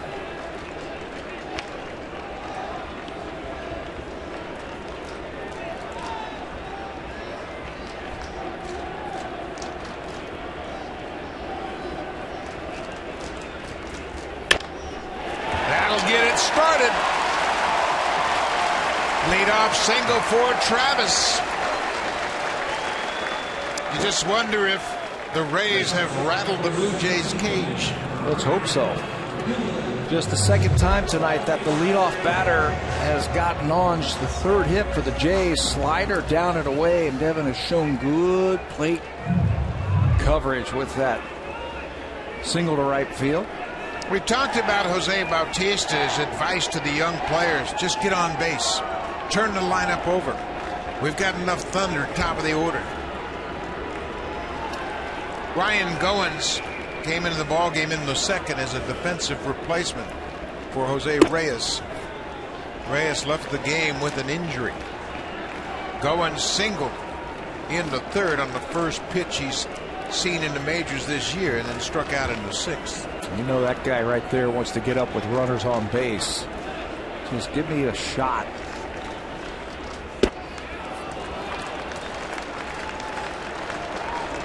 Well, Marco Estrada certainly has elevated his stature in that Blue Jays clubhouse. After Barton and Encarnacion were hit by pitches, Estrada hit Longoria. 2 balls, no strikes. Ball 3. Donaldson waiting on deck. He has one of the 3 Blue Jays hits. At bottom of the lineup, the on-base percentage. We showed that earlier, 8 and 9. Travis gets it started with a single. Now Goins at the top of the lineup trying to get aboard. Ball 4. A 4-pitch walk, and the Blue Jays have something going in the 8th. They got Chris Archer out of the game. He threw 109 pitches, and he was terrific once again. 7 innings, just 2 hits, shut out the Blue Jays. 2 walks and 11 strikeouts. 11 strikeouts, 1 off his career high. And that elevated that pitch count and got him out after 7 innings. So now they go to the bullpen. He was fantastic. Kevin Jepson right back up. He was throwing last inning. And then Kelts came in to start this inning. Jepson is back up for the Rays.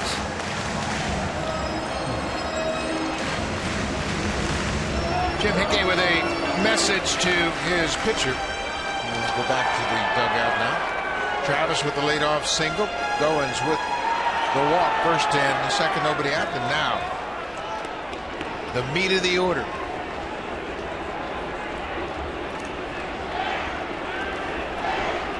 Donaldson, then Bautista, and Encarnacion.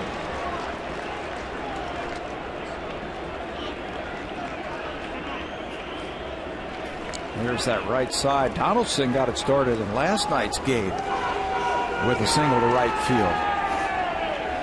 He's got that if he wants it.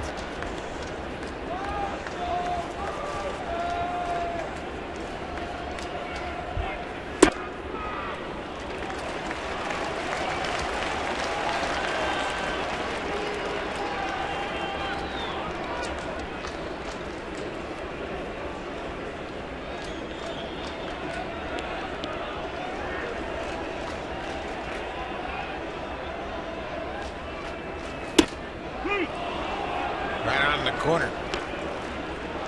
Ball on the strike to Josh Donaldson, looking for his first home run of the season.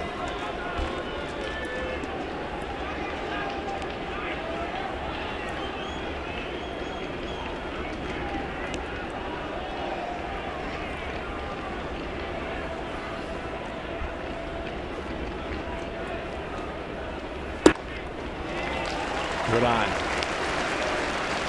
Donaldson is hard charging fastballs, man. He is always looking for a fastball. 2 for 3 with runners in scoring position. He's got one there now. Got that high leg kick that he uses timing just like Bautista, so he can recognize that breaking ball.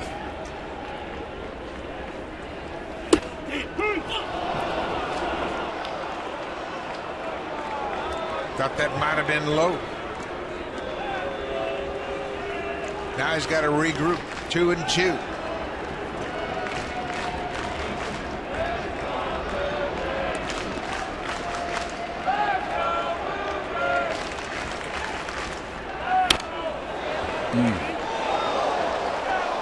Donaldson has seen the shifts early in the season, but when you look at his spray chart from a year ago when he was with the Oakland A's, he sprays it around pretty good, including 6 home runs to right. That's the impressive, and 9 to center field. 15 of those 29 home runs center to right field. He can shoot the ball all over the place. And again, he started it last night with a single to right field. That hit him. Yeah, it did. That's going to load the bases. Bobby Wilson is arguing that it didn't hit him, but you can see Donaldson just sitting at home plate. Now Kevin Cash is coming out to talk to Laz Diaz. Donaldson's going to head toward first. George Poulos, the head trainer for the Blue Jays, checking on Donaldson. Jeff Kellogg, the crew chief of this umpiring crew, comes in to support Laz Diaz. What's their argument? Did he swing? They're going to go to the review and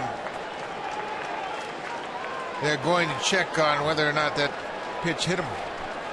Kevin Cash said, let's review it. Obviously, if the play on the field stands, the bases will be loaded. And the Blue Jays will get what they want. The play is under review.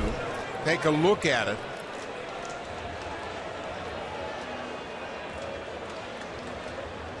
Donaldson bails out. I don't know if it hit him. It looked like a splitter. It sounded like it hit his finger. It hit his finger. You could see his finger. It sounded like it just a little bit. Listen. Yeah. There was 2 distinct sounds. It caught him on the left hand, and you can see he just sat there and regrouped a little bit. That slow motion shot that we had from the side was definitive. And it's a quick answer. It looks like the umpires, they've got it. This is that side shot. Yeah.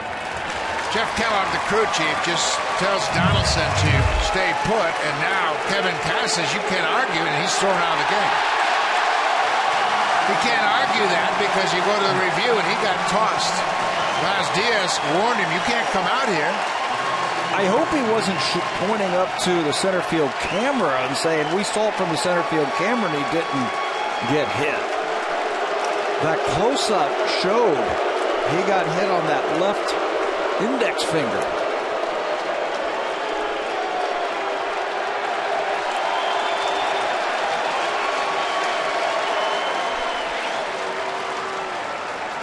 Blue Jays have the bases loaded and nobody out. Kevin Cash has been ejected from this game. Tom Foley, the acting manager, makes the walk to the mound. Gultz came in, gave up the leadoff single, walked Goins, and hit Donaldson. He's out of the game. Kevin Jepson will come in to face Bautista with the bases loaded and nobody out.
The batters were hit. The bases are loaded now. Nobody out. Bautista steps to the plate. He has 4 career grand slams. Kevin Jepsen into the game. He's into the game because he's a strikeout type of pitcher with a good fastball and a hammer curveball. You can see he's averaging 11 strikeouts per 9 innings. He is in hot water right here. Steve Geltz has loaded the bases with nobody out, and immediately the order of the Blue Jays coming up. Bautista 0 for 3. Breaking ball right on the inside corner. He didn't necessarily think it was a strike.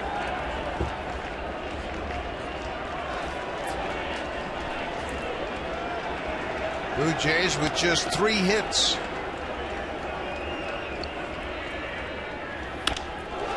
It's a high fly ball, long run for Souza. The right fielder gets there and makes the catch.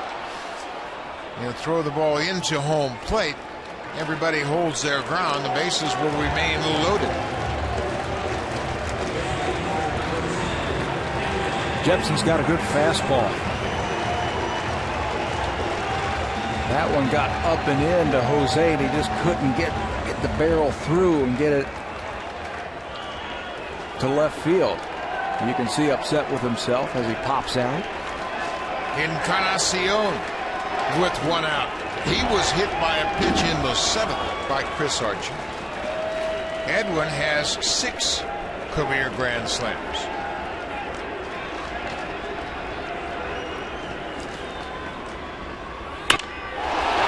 Drive down into center. Now here comes the center fielder, Kiermaier, and Travis is tagging, and the throw will be cut off.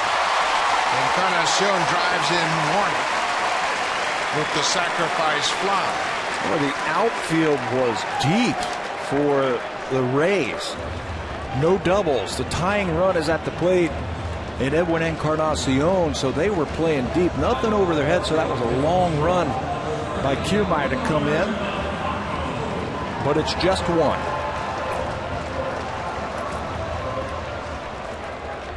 So now, Justin Smoke was the scheduled batter. Gianna Navarro will come off the bench. Navarro, 211 for the season, but he has 4 RBI.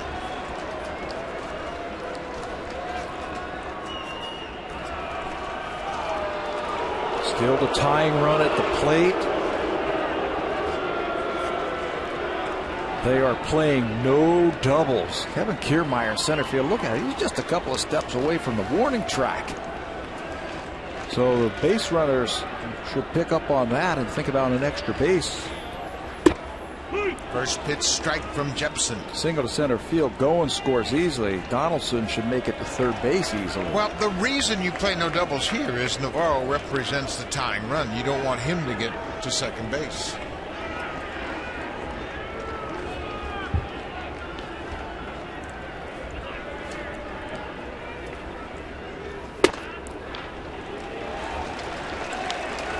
The Blue Jays were silenced through 7 innings by Chris Archer, making some noise here in the 8th. Goins at second, Donaldson at first. It's off the end of the bat. Asdrubal Cabrera takes his time. The inning is over, but the Blue Jays are on the board. Kevin Jepsen bails out the Rays in the 8th. Will go to the 9th. Tampa Bay with a 4-1 lead.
watch baseball and get an extended 60-day free trial.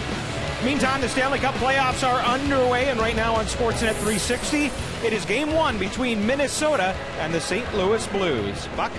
Thank you, Barry.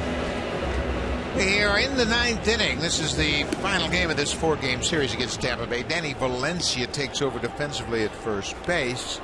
Yano Navarro hit for Justin Smoak, the first baseman. So the Blue Jays are down to one player on their bench. That's Steve Collison. Just a reminder, in case you're just joining us, Jose Reyes had to leave the ball game after his first at bat with an apparent rib cage injury, and we hope that's not serious. But he's been bothered by it for a few games now. Marco Estrada in his 3rd inning of work.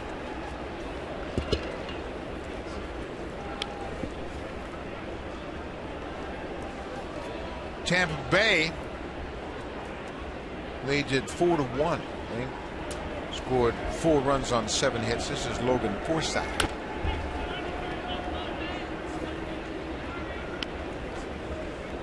Forsythe is 0 for 3 with a strikeout.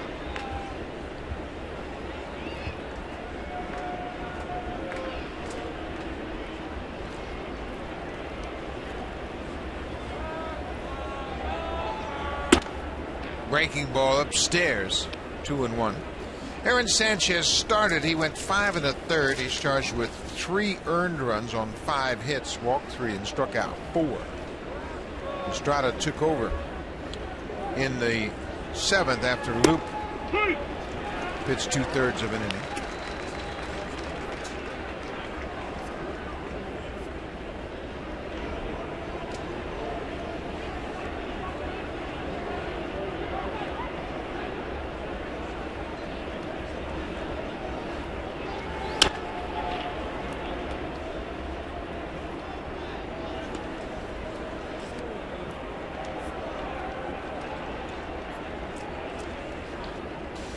Two balls and 2 strikes.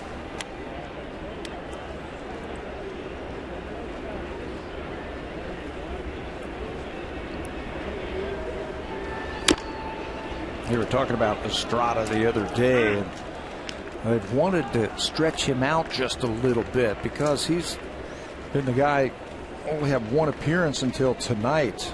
This will certainly do it. 3rd inning of work. He has looked sharp. It's a tough job. Long man down in that bullpen.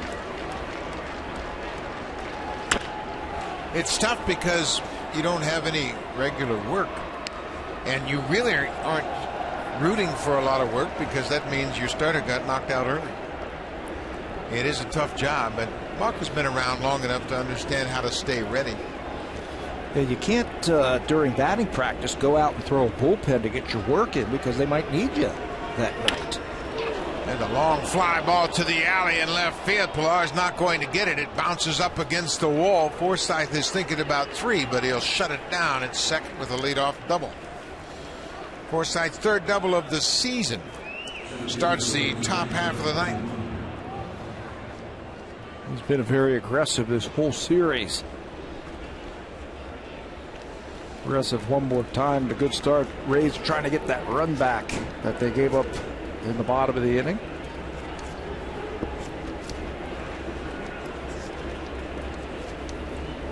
Kevin Kiermaier, the center fielder.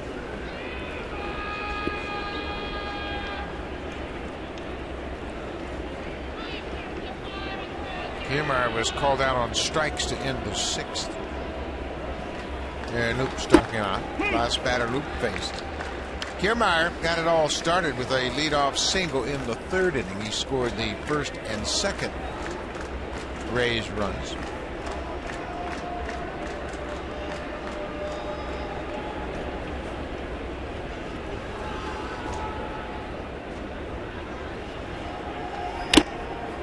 Good fastball right at the top of the zone. Yeah, up.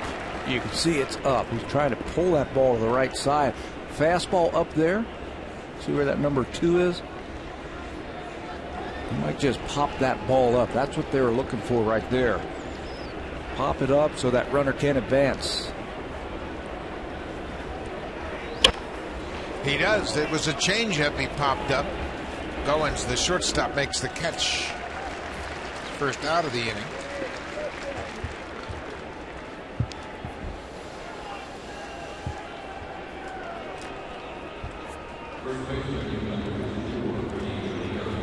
Says the catcher, now the first baseman, Rene Rivera. He moved to first base in the 8th inning when they made all those moves.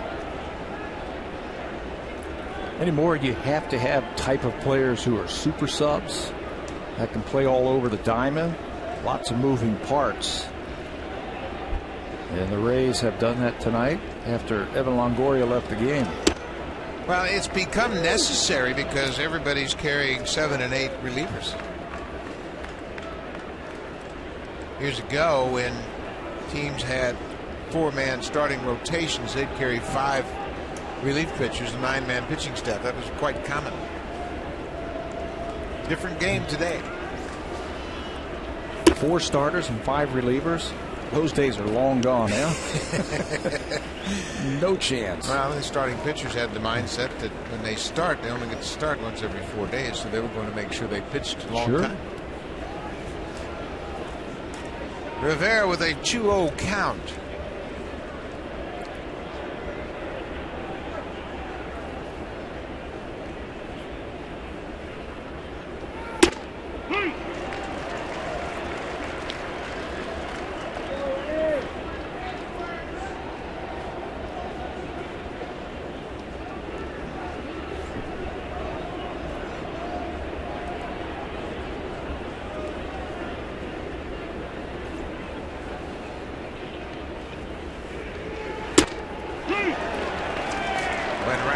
Outside corner to even the count at 2-2. Heenan right on that outside corner.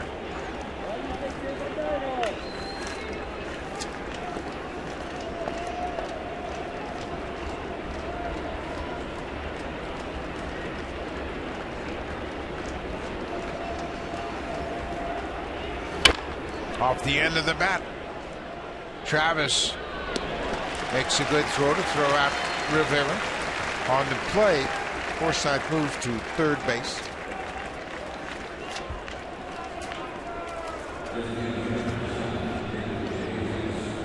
So it'll be the leadoff man, David Dejesus, batting with 2 outs here in the 9th. Marco Estrada trying to complete his 3rd inning of work.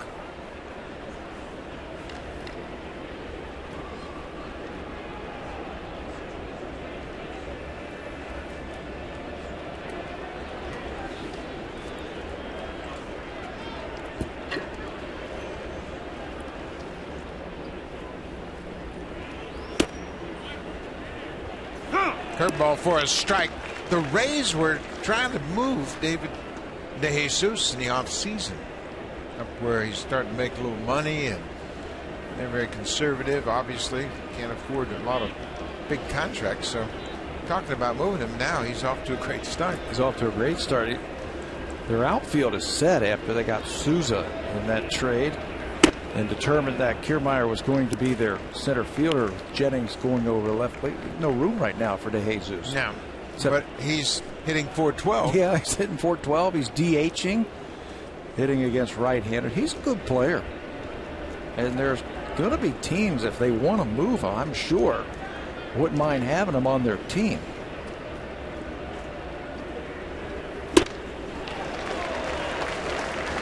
Few teams struggling offensively right now. There'll be some more player movement before the end of the month. Teams with injuries, teams with slow starts will try to spark things. San Francisco Giants, they're hitting just .229 as a team. They're averaging under 3 runs a game. 1-2, 2 outs. Good play by Martin. Looking ahead to the bottom of the 9th, scheduled batters Russell Martin, Dalton Pompey, Kevin Pillar. The only batter available on the bench is Steve Tollison. They've used Goins, Navarro, Valencia off the bench, just in case.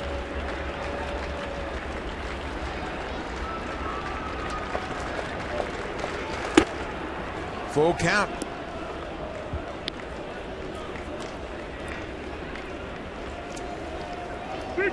Time to pull the string right here. After that high fastball. Steven Souza Jr. is on deck. He has gone 0 for 3 with a walk. Here's the 3-2 pitch. Got it. Good fastball. Dejesus was thinking about that changeup. Estrada with 3 good innings of relief. Now the hitter's got to come through in the ninth.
Pitcher in the game is Brad Boxberger. He picked up his 3rd save of the season here in the opener on Monday night. This will be his 6th appearance. He's off to a good start. 6th appearance already. Good fastball. He's 3 for 3 in save opportunities and an excellent changeup. That save that you were just talking about on Monday wasn't without its heart-stopping moments. Josh Donaldson sent the right fielder to the warning track representing the tying run. They hauled it in and finished off that game. Boxberger is the closer while Jake McGee is on the disabled list, and he is a very capable reliever.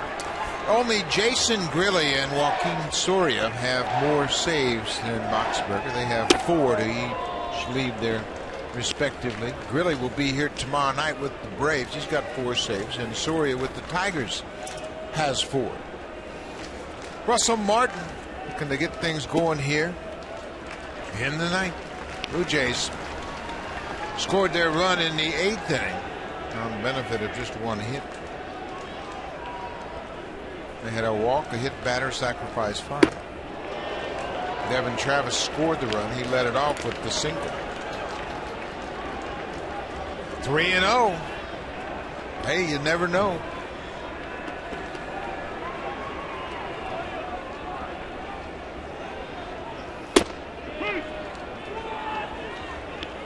You take another one? Why not?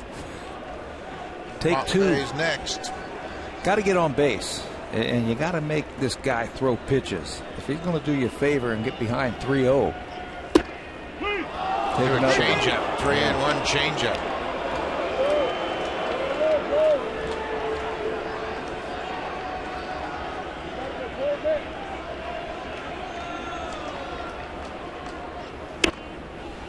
So protecting that plate, got another changeup.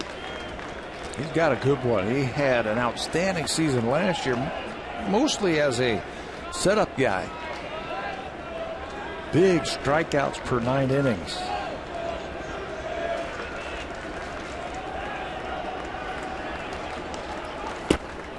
Lead off walk.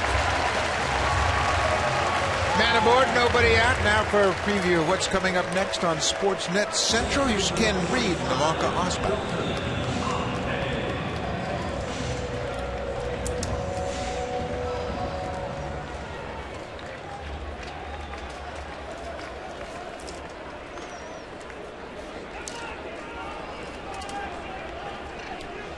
Thank you, Ivanka. That's all coming up right after this ball game on Sportsnet Central. Dalton Pompey. He takes ball one. A lot of strikeouts up and down the order for the Blue Jays. Chris Archer struck out 11 in his 7 innings of work. Ball on the strike. Right at the knees. Boxberger had 104 strikeouts last season for Tampa Bay, and he missed most of April. He was down in the minor leagues. So he comes out there firing. Pompey squared the bunt and takes a close one. Now it's 2 balls and a strike. Boxberger had those 104 strikeouts in just 64 2/3 innings. Fastball changeup. That's his combo. There's the change. He will throw the changeup on any count. We saw him throw a 3-1 changeup to Russell Martin. 2 balls and 2 strikes. Blue Jays trailed by 3. It's 4-1 Tampa Bay. Pulled on the ground but foul. Rivera grabs it in foul ground.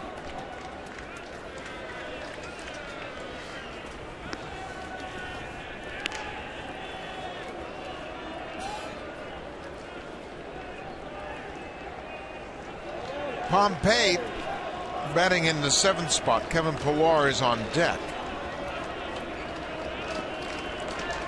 Pillar has struck out 3 times tonight. Pompey. That's the 3rd time he has struck out tonight. Another changeup from Boxberger. That great arm action, and it fades away from the left-handers. It's a pretty good combination. There was another closer who was pretty good who used his changeup. Trevor Hoffman was pretty good using that changeup. Kevin Pillar trying to extend his hit streak to 5 games. He's 0 for 3 with 3 strikeouts. Bottom of the order. Pompey, Pillar, and Travis have struck out 7 times tonight.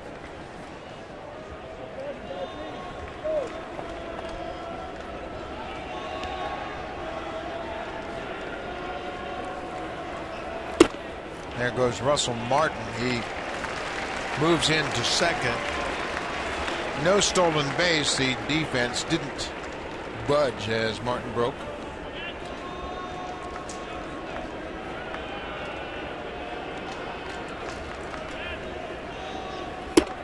Change up off the plate. You know, the Blue Jays are just dying to turn the lineup over. Reyes is out of the game. He had just 1 at bat. Goins is in his spot, but then Donaldson is in the 2 spot.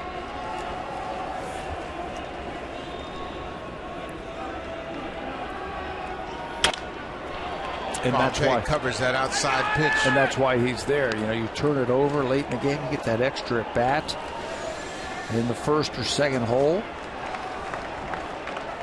Just need a couple of more base runners. Well, and you know Tampa Bay's thinking, man, let's end this thing before we get back to that Donaldson spot.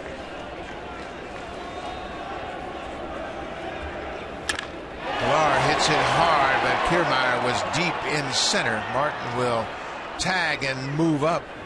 Ball is cut off. But now the Blue Jays are down to their final out.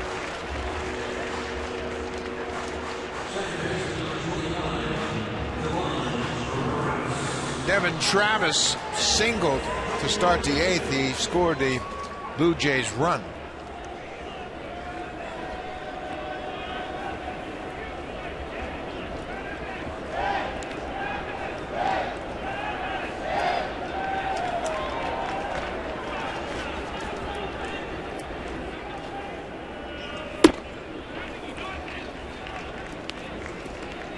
Changeup way out of the strike zone low.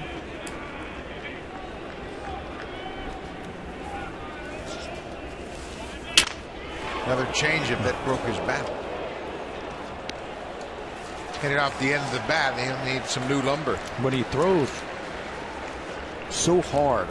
Mid-90s with that fastball, and then he throws that dead fish changeup. You can't really sit on one of those pitches. If you get crossed up, the ball, if you're sitting on that changeup, and he throws you a fastball, you're not going to be able to pull the trigger. There's that fastball that missed. 2-1. Brian Goins is on deck. He's batting in the leadoff spot. He took over for Jose Reyes defensively in the second. Fly ball to right and deep and over the head of Souza. Travis is headed for second, and he'll get there standing. Devin Travis drives in another run. With his third double of the season, he is 2 for 4 tonight. He's got some power that other way. Souza is caught as Travis flies the ball over his head. Watch this swing. Down and through, head down, and he drives that ball the other way. Boxberger with a changeup. And there's Souza too close, right at the base of the wall, extra bases, and the tying run is standing at home. Travis now hitting .371. Brian Goins chases that changeup. Boy, here's an at-bat where Goins just needs to get on base. Yeah, just figure out a way. A walk, hit by a pitch, error, anything to get on base.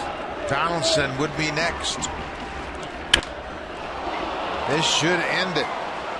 Asdrubal Cabrera, the shortstop, makes the catch, and Tampa Bay wins the series 3-1. Boxberger with his second save of the series. And fourth of the season. What a pitching performance by the Tampa Bay Rays. Throw out that game yesterday where the Blue Jays scored 12 runs. They only had 5 runs in 3 other games against Tampa Bay. This is a team I think it's going to be reckoned with because of their pitching. The Blue Jays have to turn it around tomorrow because they get the Braves, and they've got 3 good pitchers coming to town. It'll be Drew Hutchison and Julio Teheran opening up the Braves series. Coming right up on Sportsnet 1. It's Sportsnet Central with Ken Reed and Ivanka Osmak. On now on Sportsnet. Lots of hockey, so make sure you check it all out. We'll be right back at it tomorrow night. Thanks for watching. We'll see you tomorrow night. The Braves in town for 3.